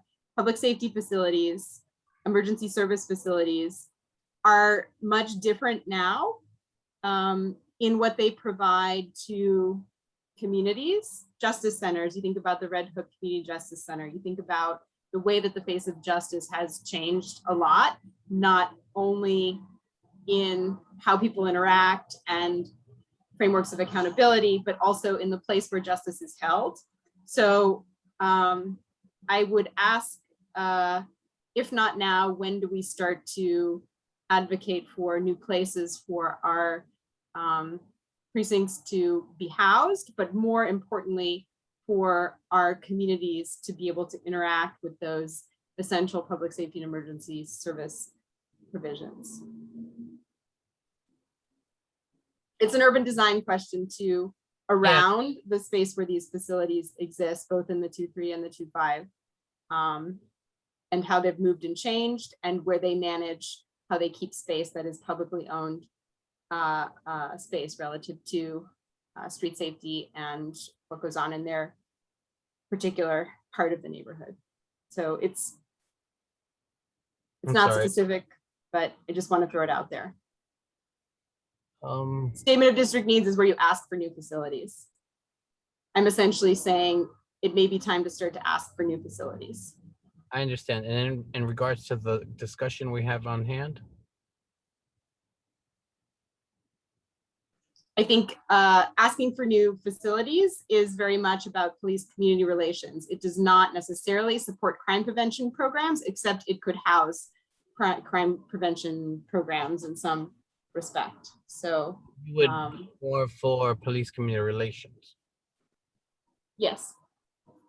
Perfect, And thank you. emergency service provision, which I think in the frame of resilience is underestimated currently in our district.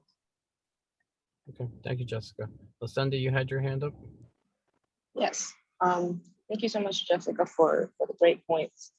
Definitely creating. Sorry, can I cut you off for a second? Just for Jessica. So I wanted her to hear what the bomb noise in New York sounds like. Oh, sure. It's a very classic, but I can't really, let me see if I can play it here. It's the classic Funk Flex. Just a little levity.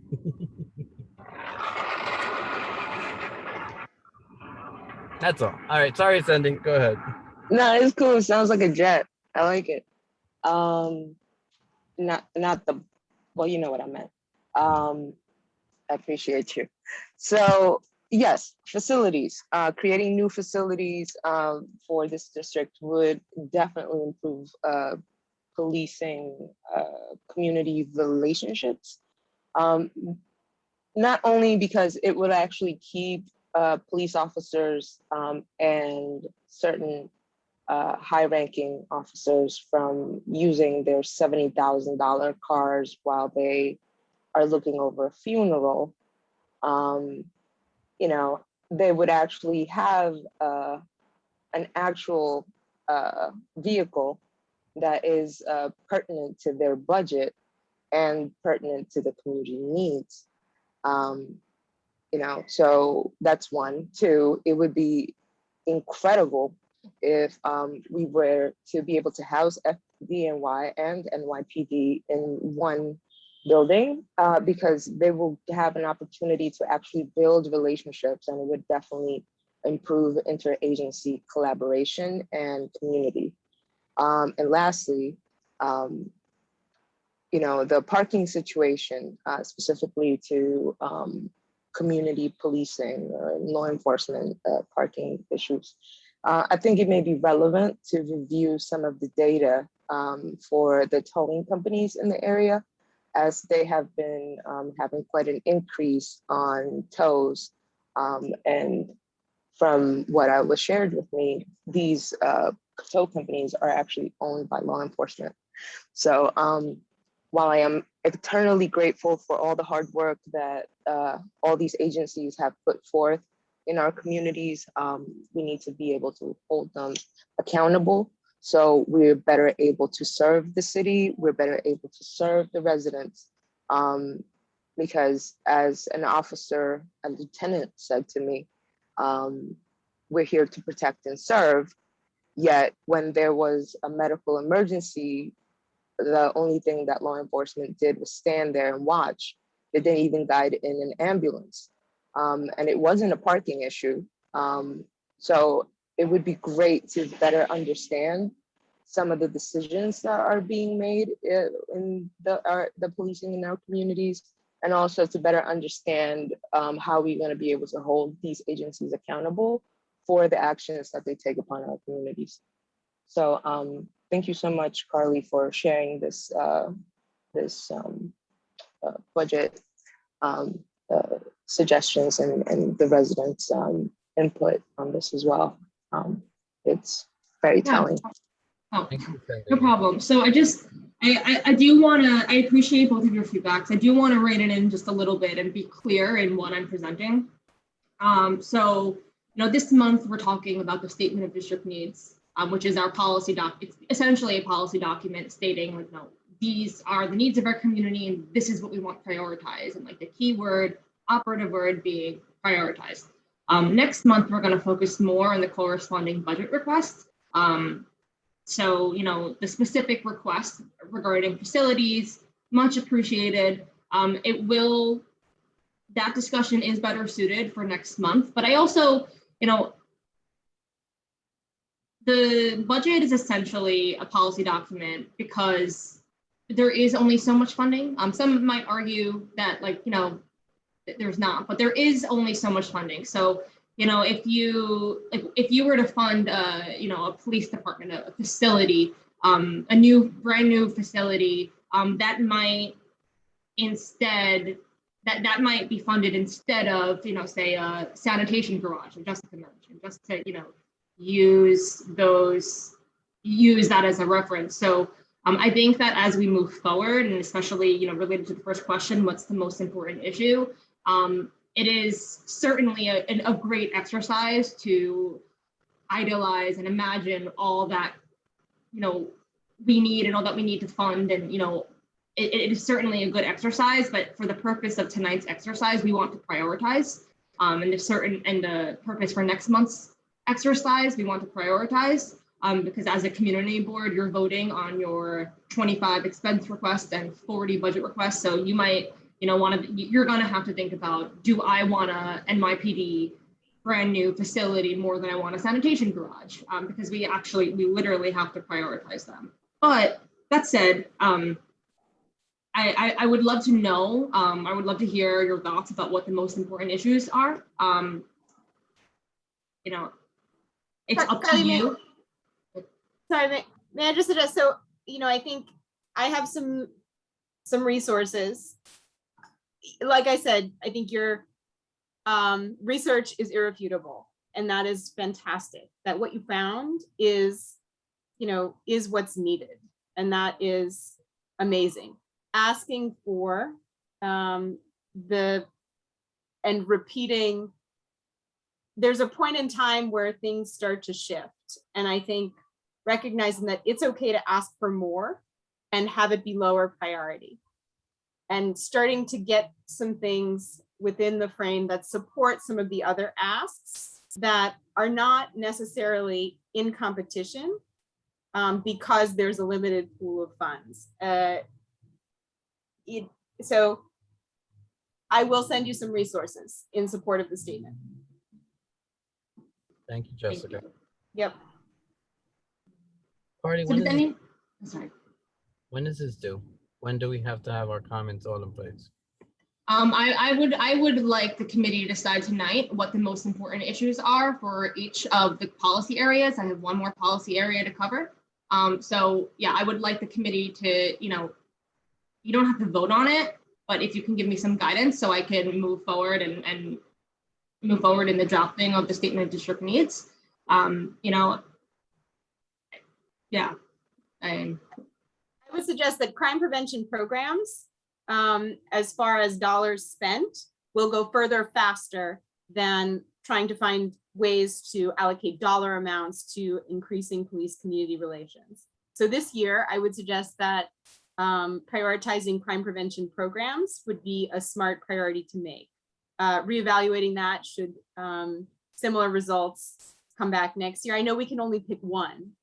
That's the challenge here, Carly, you're presenting us with. In Yeah. the submission, you can only pick one. Yeah, we pick one most important need, but there are sections to elaborate on the rest. So just because we pick one, it doesn't mean we can't talk about the rest. It's just, the exercise is to pick a most important issue. And and thank you for giving me like a concrete, okay, no, this is what I want as first. But I also just want to say that, this is a document about needs. So dollars spent, like that's like a great thing to consider for the budget request, but like ultimately the task is to talk about like what the most important need is. But I will put you in as a toss up then. That's a toss up. Yeah. Depends on how you look at it, I would say. Do others have opinions? Jose, Cindy, Don, Judith? I definitely would place my money on crime prevention programs. Crime prevention programs will go a lot further in providing stability for our residents to be able to actually manage and handle whatever challenges they are overcoming at the moment. We have already seen how how we have criminalized social issues. So providing people the support necessary in order to actually stabilize themselves and actually give them the opportunity to become what society has deemed a productive member of society. It is extremely important, especially after this pandemic, to really focus on the people, focus on their needs. I'm hoping that as we continue to develop in this committee, that we really focus on housing first and are able to notice and realize just how managing that very first basic survival instinct will alleviate a lot of the other issues that we've seen kind of ripple throughout our community. So, so thank you again for allowing me to give in my input. Thank you, Cindy. Don, Judith, Michelle, do we have any opinions? I put mine in the chat because I think other people have looked at this more closely, but one of the things that's really been ever since we did a youth summit and the youth were concerned about dying young, I have been really concerned about crime prevention that's more specifically interventions, high risk interventions. But on the other hand, could be a direct link to adding another 20,000 summer youth jobs, Oh yeah, there it is. Thank you. So I agree with that, I guess. But I also have been a little, I don't want to say despondent. I've been a little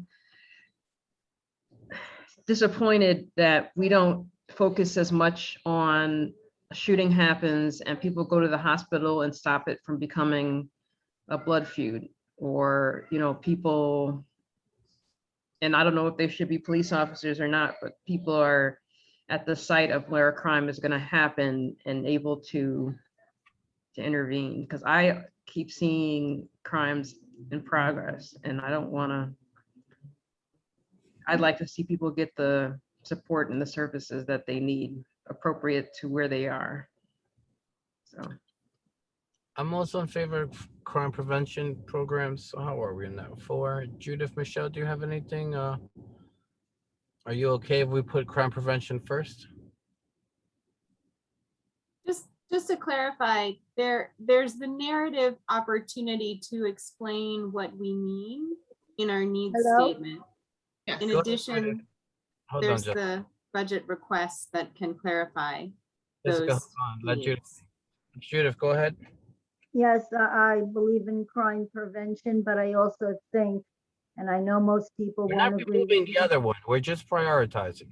So we would put crime prevention first and the other one would go in second place. Just so that we are aware, we're not removing anything. It's just about giving a priority.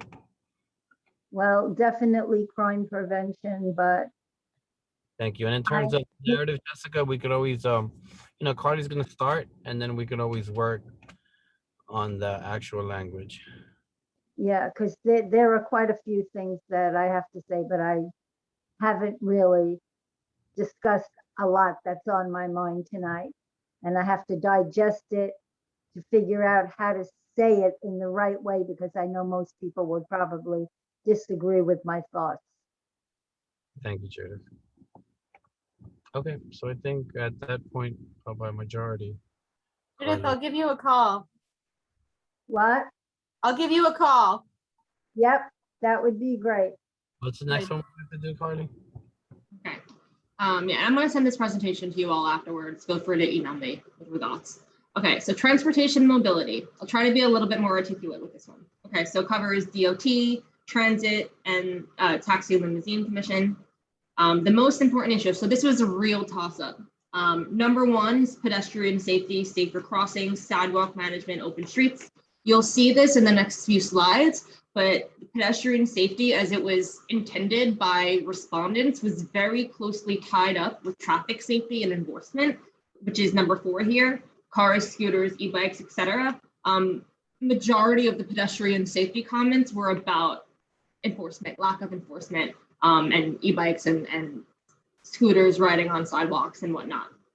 Number 2 was bike lanes. Bike lanes, signage, bike safety. Number 3 was subway service and quality, frequency, access, crowding. And number 4 was tied with accessibility, ADA related compliance and infrastructure enhancements, and then traffic safety and enforcement, as I mentioned before. All right, I have been on this with these bikes and everything, and as Jessica knows, all over the sidewalk. Now we have a new thing. We have motorcycles parking on the sidewalk.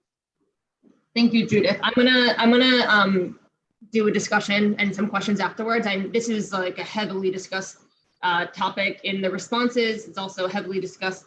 I know we have like a later agenda item. I know that Sandy from Union Settlement is on the line, and she also has that issue. But I am going to ask you to reserve the questions, the comments for the end, so I can just get through this.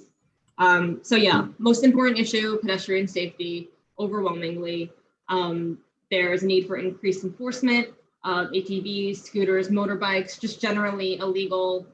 Scooters aren't illegal, but like the ATVs and motorbikes are mostly not legal, especially when they're riding on the sidewalks. Scooters, bikes, e-bikes on sidewalk is a large issue. I just put some quotes here. As a senior, there are entirely too many vehicles in the street coming from all directions. It's, resulting in like a lack of sense of safety.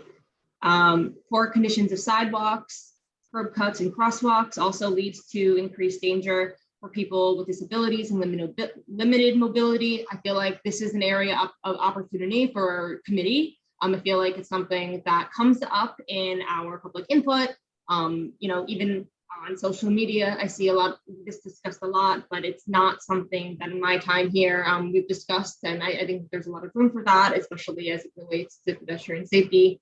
And then finally, more street lighting leads to an increased sense of safety. So in the statement of district needs, if we choose to follow the community input and list pedestrian safety as our most important issue, the staff will focus on the need for increased enforcement. We'll focus on the condition of sidewalks, curb cuts, and crosswalks, specifically as it relates to people with disabilities, and then street lighting.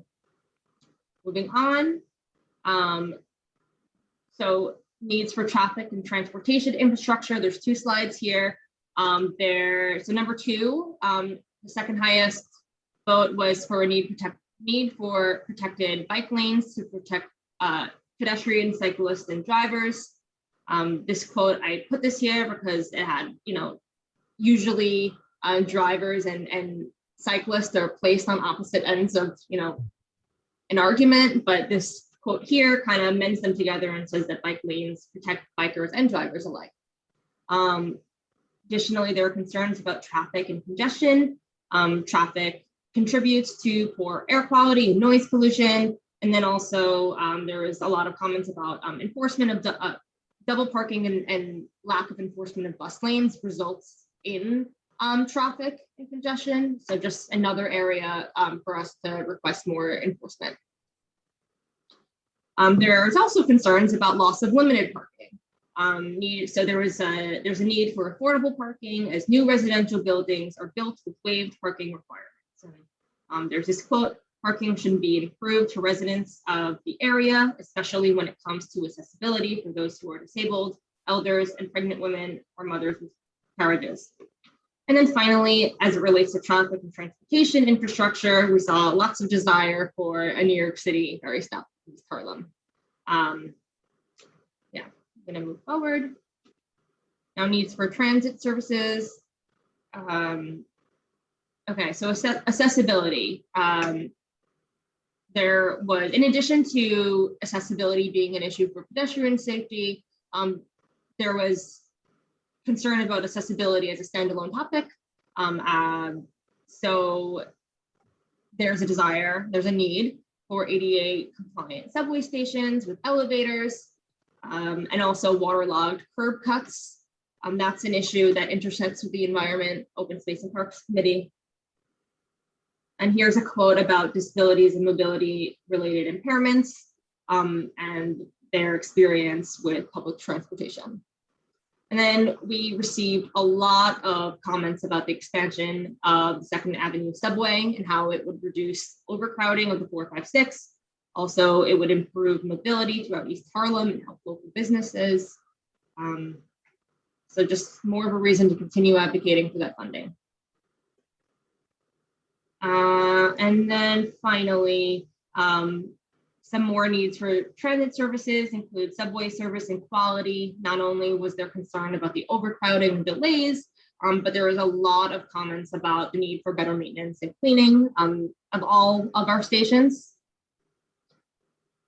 And then, just a comment about subway being the most critical transportation infrastructure and how it's falling apart. Again, this was prior to Hurricane Ida.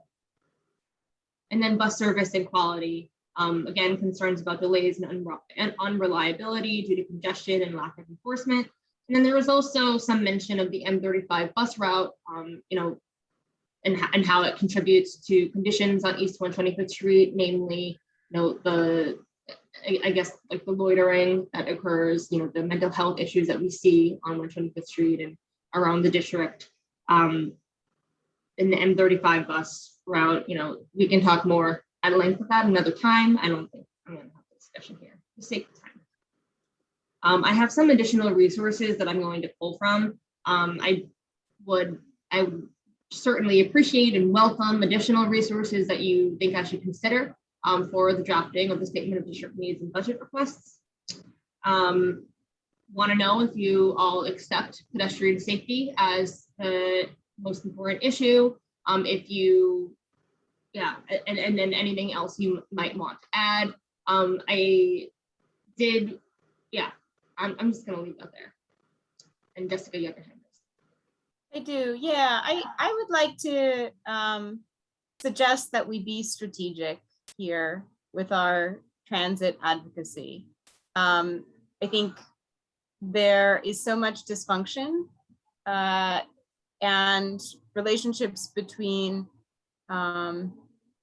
federal funding, state-controlled transit authorities, and local authority to get things done. I think within the Statement of District Needs, some of these problems are not best solved through the Statement of District Needs process. And I think we need to be smart about how we're going about solving these statements of needs.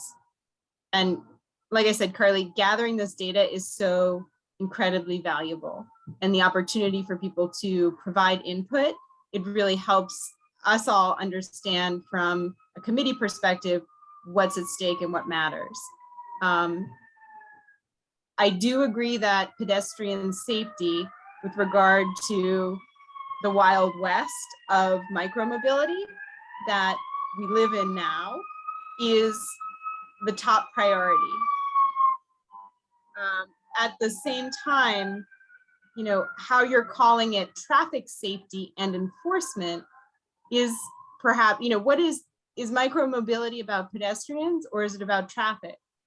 And I think our traditional sense of traffic is not the same anymore because it happens on the sidewalk. Traffic happens on the sidewalk, I think is what we're getting at. And so I think we can be very smart about, there's an opportunity to be strategic about what we're asking for in qualifying these needs and problems with what the statement of district needs can actually solve. At the same time, I would say we should be making a list of goals and taking a set of actions to address some of the other issues that aren't best served by the statement of district needs process, but that were found in the survey outreach that you've done, Carly. So a non-specific answer, because I think this is going to be one of the most challenging points of response to give, you know, to give what we're capable of giving to and try to really find solutions. Now is the time to solve the problems that are happening on the sidewalk that people are here to speak to, that Judith has been talking about for years, that, you know, that e-commerce is just going to continue to challenge, that goods and movement and buses and people, the city wants to figure out how to fix it, but we have to tell them why it matters. Not that ADA and accessibility is not the point, because I think it is absolutely a part of the point, that people moving at different speeds in different ways all need to be accommodated, whether that happens through safety and enforcement. I think traffic isn't just about cars anymore. So I might argue that pedestrian safety is the top priority, but that it is hand in hand with traffic safety and enforcement. Not that bikes don't matter, because they do, and not that subway service doesn't matter, because it does. Subway service is a different kettle of fish. I think, yes, advocate for that, not as a top priority, because it's outside of our control. I would also, I would agree with Jessica to switch traffic safety enforcement to number 2, maybe switch bicycle network to number 4. But we can have that discussion because we're going to discuss it now. Cindy, Yes, I do have.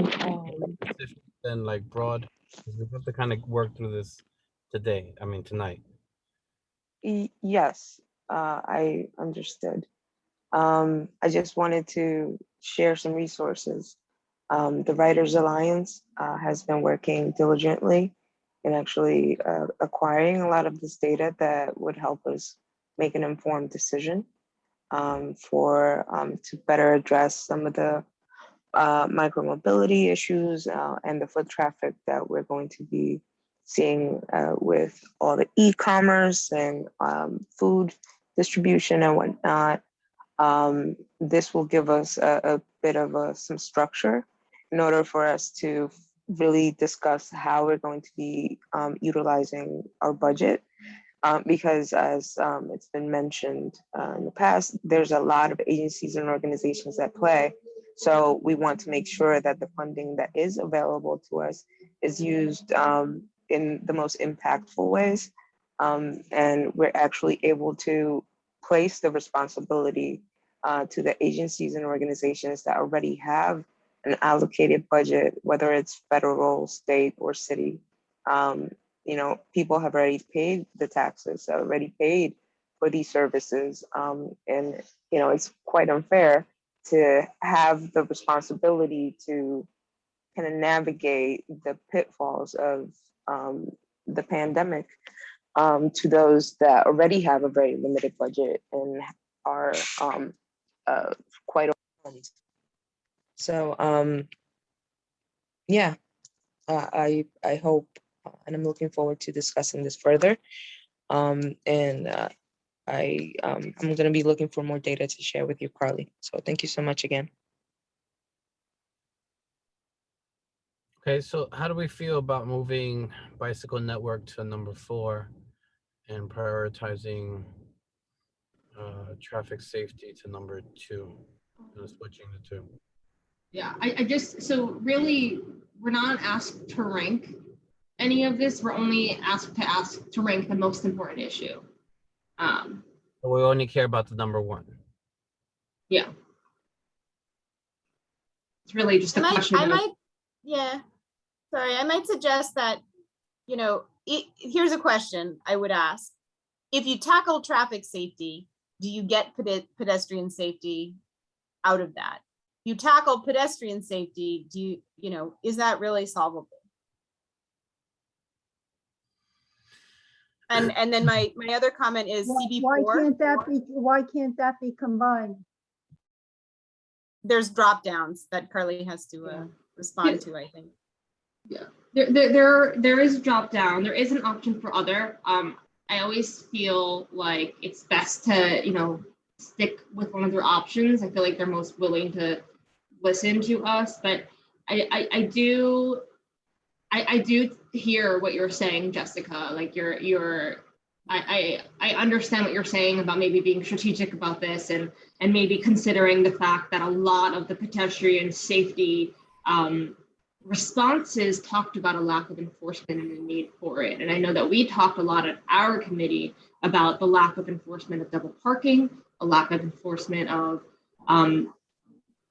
illegal ATVs on the street to begin with, a lack of enforcement of bikes on sidewalks, just generally a lack of enforcement that does lead to many of the unsafe street conditions that, you know, East Harlem residents and employees experience. So I think that what I'm taking from your comment, Jessica, is that you are interested, or perhaps what you're suggesting is prioritizing traffic safety and enforcement as the most important issue to result in pedestrian safety. Yeah, I would recommend looking at perhaps some previous documents, statement of district needs from CB4. They have had enormous success in getting DOT to make changes for pedestrian safety because of traffic enforcement in their district over the past decade or so. And then I forget what my other comment was, but I will, if I remember it, bring it back to the table.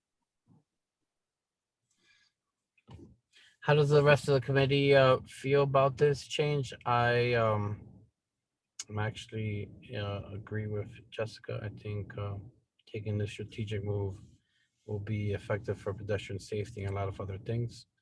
But I'd like to know how everyone else feels about switching traffic safety and enforcement as our number 1 priority, knowing that in the long run, this will help in pedestrian safety and everything else. If you're against it, then speak. If you're for it, then we move forward. How's that? Sounds good. I see we have a tie for number 4, and I just want to speak to Don's comment in the chat. But we're not doing it. Apparently from Carly, she only needs number 1.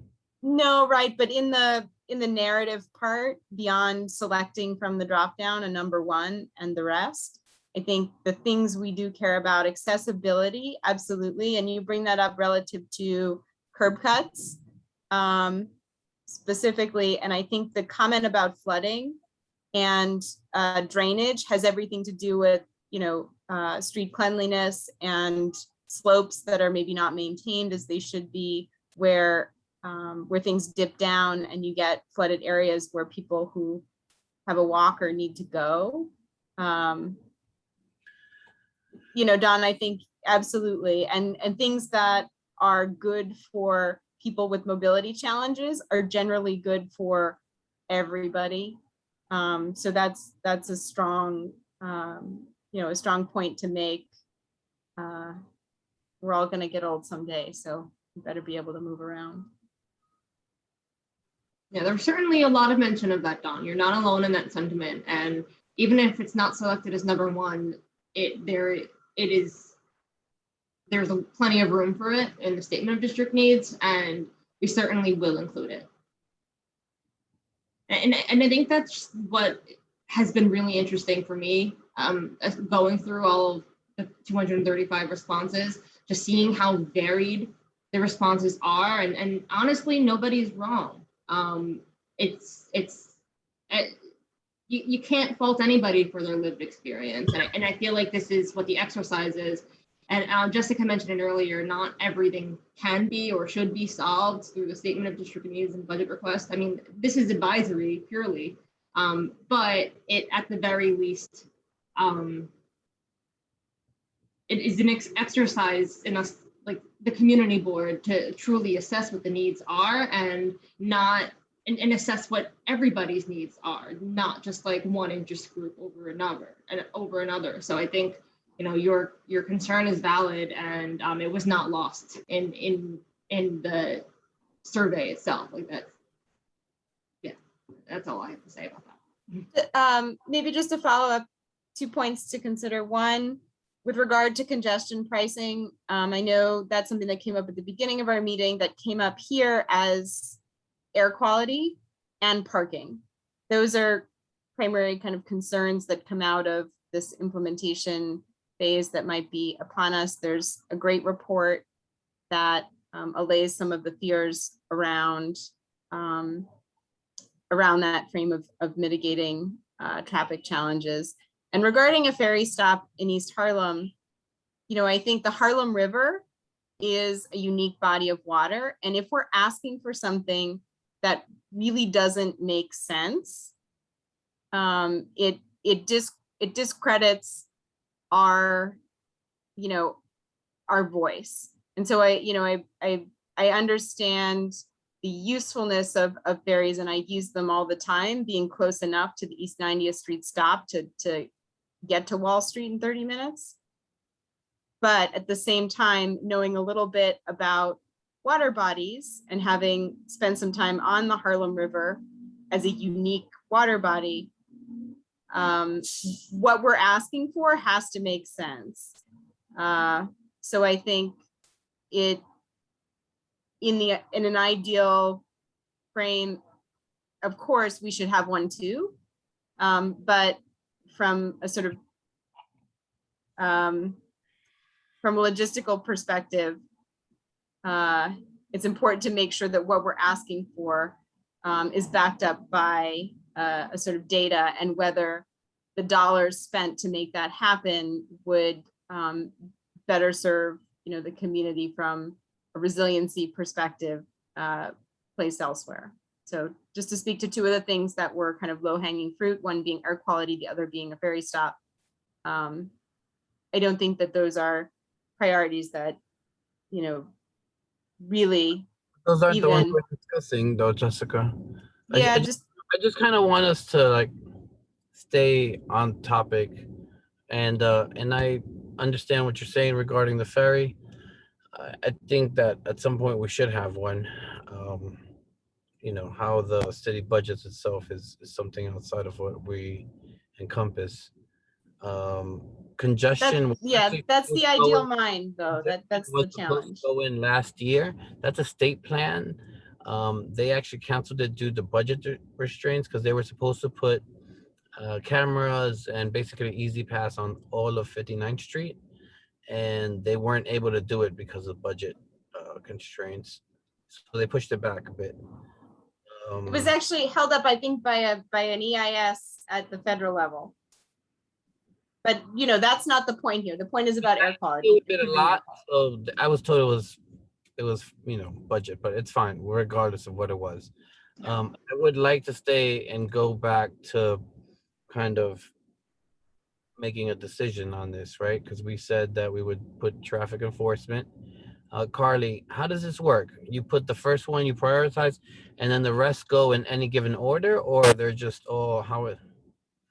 I mean, so it's category. So I have here the needs for traffic and transportation infrastructure, and then the needs for transit services. I didn't make those up. Those are like the categories that they give us, and then you can expand upon that in a section. So it's really, it's just a matter of creating the narrative and making it flow. So that's really on us. By us, I mean the staff. But I just want to make sure that I'm not missing anything so that the product, the statement that is drafted is a statement that reflects not just the public input, but also what we've discussed here tonight. So I could order it in such a way that prioritizes the other ones on I could order it.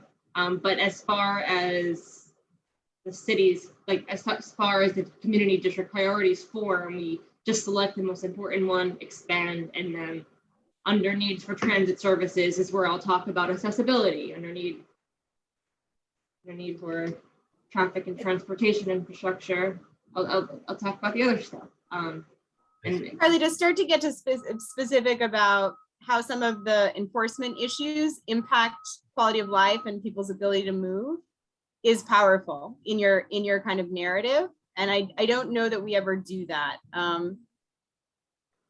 in the past. And so when you go about that, enforcement, it sounds so dry, but in essence, when the way that things are designed work, and everybody stays in their lane, no puns intended, there's benefit for all. And I think when we have mayhem of bikes on sidewalks and cops parked everywhere and, things not as they should be, buses having to go around because there's other things happening in their lane, it backs up the whole system and causes a lot of effects. So some of those whys of enforcement, I think, make a really strong case. Now, the thing to be aware of, enforcement is happening through digital surveillance. So whether we are comfortable with that and asking for it, that's kind of how the city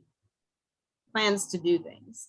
So if we're not comfortable with what surveillance does to people of color or certain types of breaching of privacy to the point of being on camera or other types of digital surveillance, I think it's no longer a guy with a ticket book walking around saying you're not doing the thing right.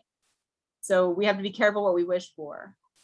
In the same respect as the Second Avenue subway is going to be a nightmare to live through construction. Do we want it? That's an excellent point, Jessica. Thank you for sharing that. It's a really good point. Thank you, Jessica. So Carly, I think we've been able to reach a consensus so far about traffic safety and enforcement being our #1 priority. Lucinda, you have your hand up? Yes, I do. I wanted to ask a few things. First, the ferries are on a lower priority, but it's definitely something for us to consider for the long term as Harlem continues to grow. As you know, the Second Avenue line is going to expand, is going to get, is going to be longer, is going to be expanded to 125th Street. So we're going to have a larger flow of individuals. And we've already seen issues in Red Hook, actually, with not having accessibility. So what they've done down there is that they've set up these dollar vans. So as a way to kind of supplement the flow of traffic. Another issue that Red Hook specifically is having is that, actually having a ferry access line would connect the city on a longer term. So while it's not high on the priority right now, it's definitely something to consider for the future. ADA compliance is definitely a high priority, as it's affecting the quality of life of our residents who are disabled, who are having health concerns or health issues. So while we discuss and gather data or gather any other support that we may need, it would be extremely helpful to keep in mind the quality of life of our most vulnerable individuals.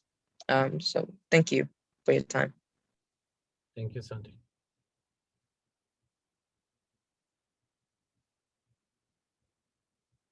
So Carly,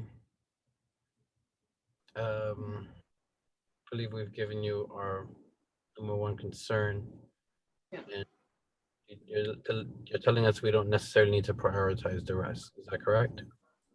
Yes, it'll all be included though. Everything that was on the slides will be included.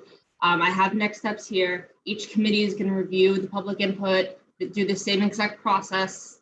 We'll have another public hearing on district needs September 23rd at the committee meeting. We're gonna, the staff is gonna draft a statement of district needs, but it's gonna be sent to you prior to your October meetings. And the committees will then discuss the budget request. If you have any feedback about the statement of district needs, you can send me an email.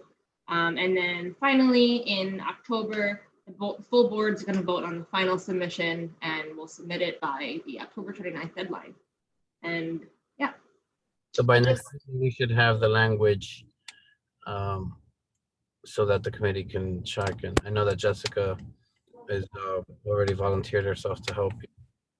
Well, as vice chair of the Public Safety and Transportation Committee, she is assigned to the Statement of District Needs and Budget Committee. Yeah. Stole my fire, Carly. Yeah, is that a new policy? So I am excited to help contribute to that process in that capacity to bring all of these insights to that frame so that our priorities don't get buried in other more well-represented statement of district needs cross-committee members. Thank you, Jessica. Xavier has his hand up. Yeah, thank you, Jose, and thank you for your exuberance, Jessica. This is something when we rewrote the bylaws and established this committee, we first imagined having all the vice chairs sit on it as one of the two standing committees enshrined in our bylaws, and we're now seeing that come to course. It's been a bit of a journey, but we're glad to see that happen, and will be a pathway for continuing information sharing and posterity of our institutional knowledge, if you will, and looking back and forward and how we can make the best decisions possible. So thank you very much, and look forward to seeing the other committees take the engagement as seriously. Thank you, Xavier. All right, so we have now discussed. Carly, where are we at now? Here we are. And we had one more. Okay, that's after this. Okay, so we know that we I wanted to see if we go back to the survey that we kind of created now that the district needs survey is up, and we decided it was best to not have them competing against each other. But I want to see if we're going to forward again to the whole committee. So if we can take any comments, anything that's necessary, so that we can hopefully start next month. I think it would be beneficial, and majority of the work was done. Jose, I know we didn't have a chance to have a conversation before the meeting. It might be a good idea. I think there's a lot of redundancy between the information gathered in Carly's Statement of District Needs survey, the work that we have on our plate right now with crafting our committee's Statement of District Needs response. I think it may be worth going back to the drawing board and seeing what we were asking that is maybe not covered. And we missed our window is kind of what I'm saying.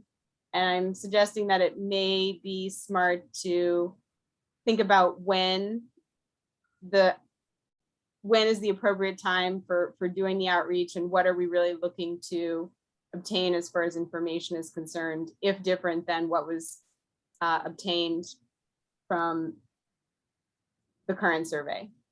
There's 263 responses to review before we make a plan to relaunch something that didn't get out the door beforehand. So, well, it didn't get out the door because we decided not to let it out, not because we didn't, right? We had this conversation as a committee that we were going to prioritize the district needs, but I do still want to move forward. So if we're going to revamp it or anything else, we should be able to do it from this month to next.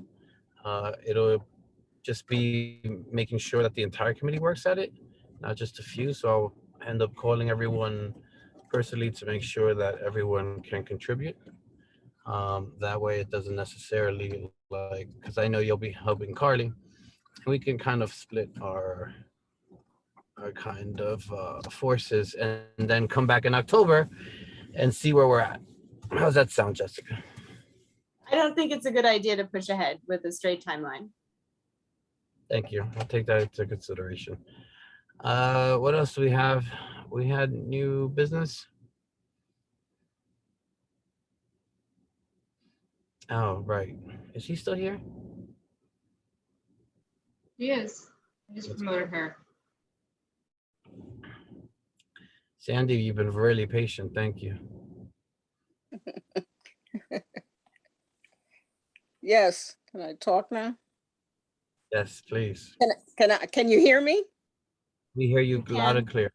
Okay, in the interest of time, because I know it is so late and you guys have done an excellent job of talking about many issues.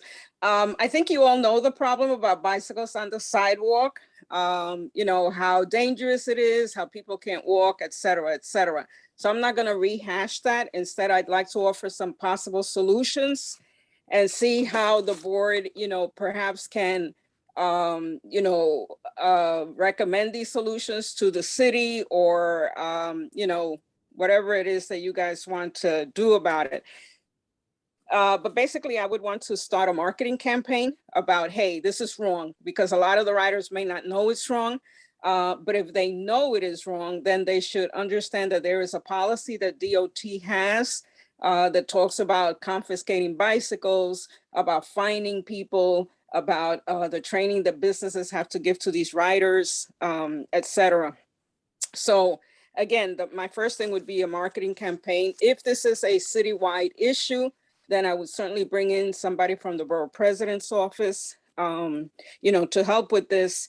Again, I would also put out there what the DOT policy is. The third thing is something that has been suggested by somebody who was chief of staff to former Assemblyman Adam Clayton Powell.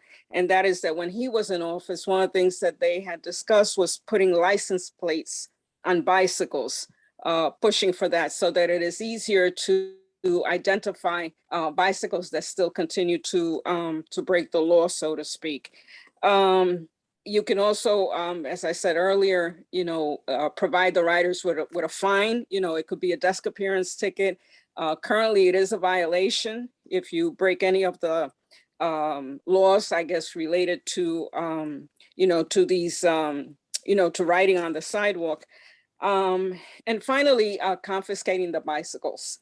You know, that would be a last resort.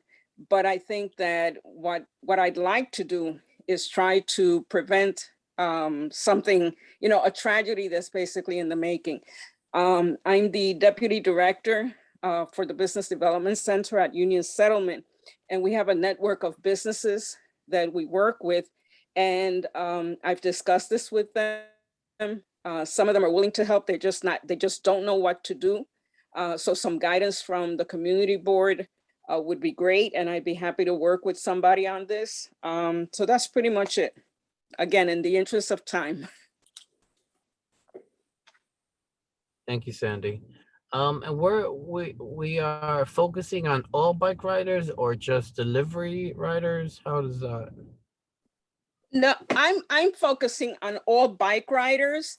However, you know, the ones that I find most egregious are the delivery riders, Uber riders, and some of the other, you know, deliveries, and they really don't care. You know, they seem to think that you're in their way and that they have the right of way on the sidewalk, which you know, is obviously wrong. And I not only work in East Harlem, I live in East Harlem, you know, have lived here a long time. And this is the worst it has ever been.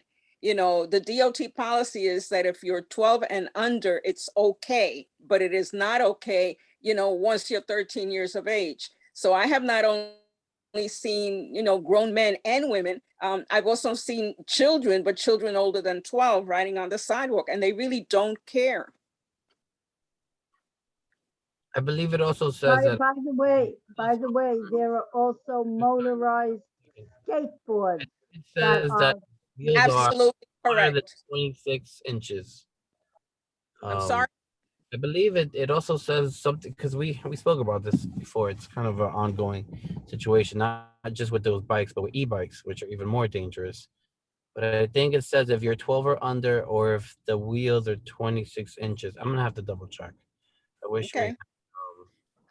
May I say, Sandy, I'm happy to connect and try to find other ways to see if the committee is able to, better understand the challenge and ways to support increased safety. I think it is a huge issue. It's not just in East Harlem, but you're right that trying to solve the problem here, education as a place to start is really super critical. So yes, I think you're saying and experiencing all of the challenges, doing all of the right things. Yeah, the other thing I'd like to say, I mean, as much as I love surveys, I'm a researcher, I'm a writer, I write proposals all the time, so I understand the value of research. But you know what? Sometimes too much research is just too much. I don't want us to get so bogged down in finding out what the survey says, how bad it is, how big it is, to the point where somebody dies or somebody gets seriously hurt. I know that on my block, there was some older woman who, got hit by a bicycle and the guy just rode off. Okay. Now I did not witness it, so I will say that this was told to me. My point is that, this is something that I think we have to act on yesterday, not wait for, 3 months to go by, 6 months to go by, another year to go by, and see people are being seriously hurt in the process. And everybody will say, oh, wow, we should have. Well, you know what? Let's prevent it instead of having to come back and say, should have done X. I agree, Sandy. Thank you for sticking it out, 3 hours to get to a point where you can give voice to your concern. That means everything. And I think your perspective and commitment to trying to challenge what's happening out there in a way that increases safety for as many people as possible is so important. So I think I have a way to follow up, and I'm happy to do that in the next couple of days. Okay, I'm available. Okay. I'm an older lady, so don't make me wait too long. I won't.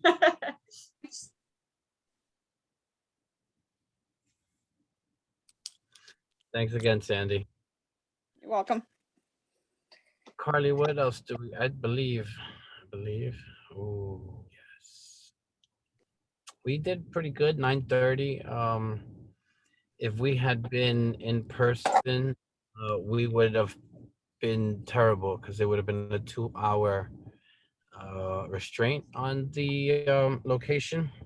So we're gonna have to kind of take into consideration, being a little more direct in how we speak and things of this nature, because it starts adding up little by little. Luckily, we're able to do it still virtually, but as you can see, our panelists start winding down after a certain time, so we're gonna have to kind of work on that.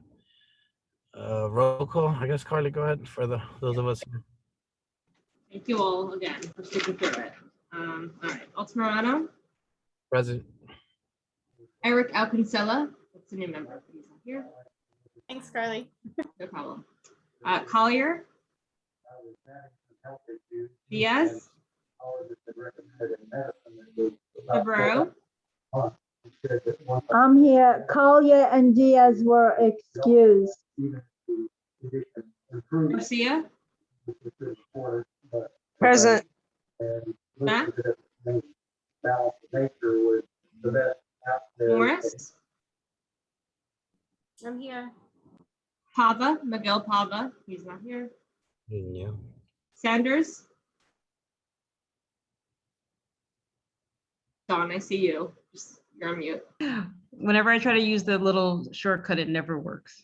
Only when I don't need it. Yeah, I'm here still. Great. And to answer your question, we are okay until January 2022. And then Wiltshire Clement.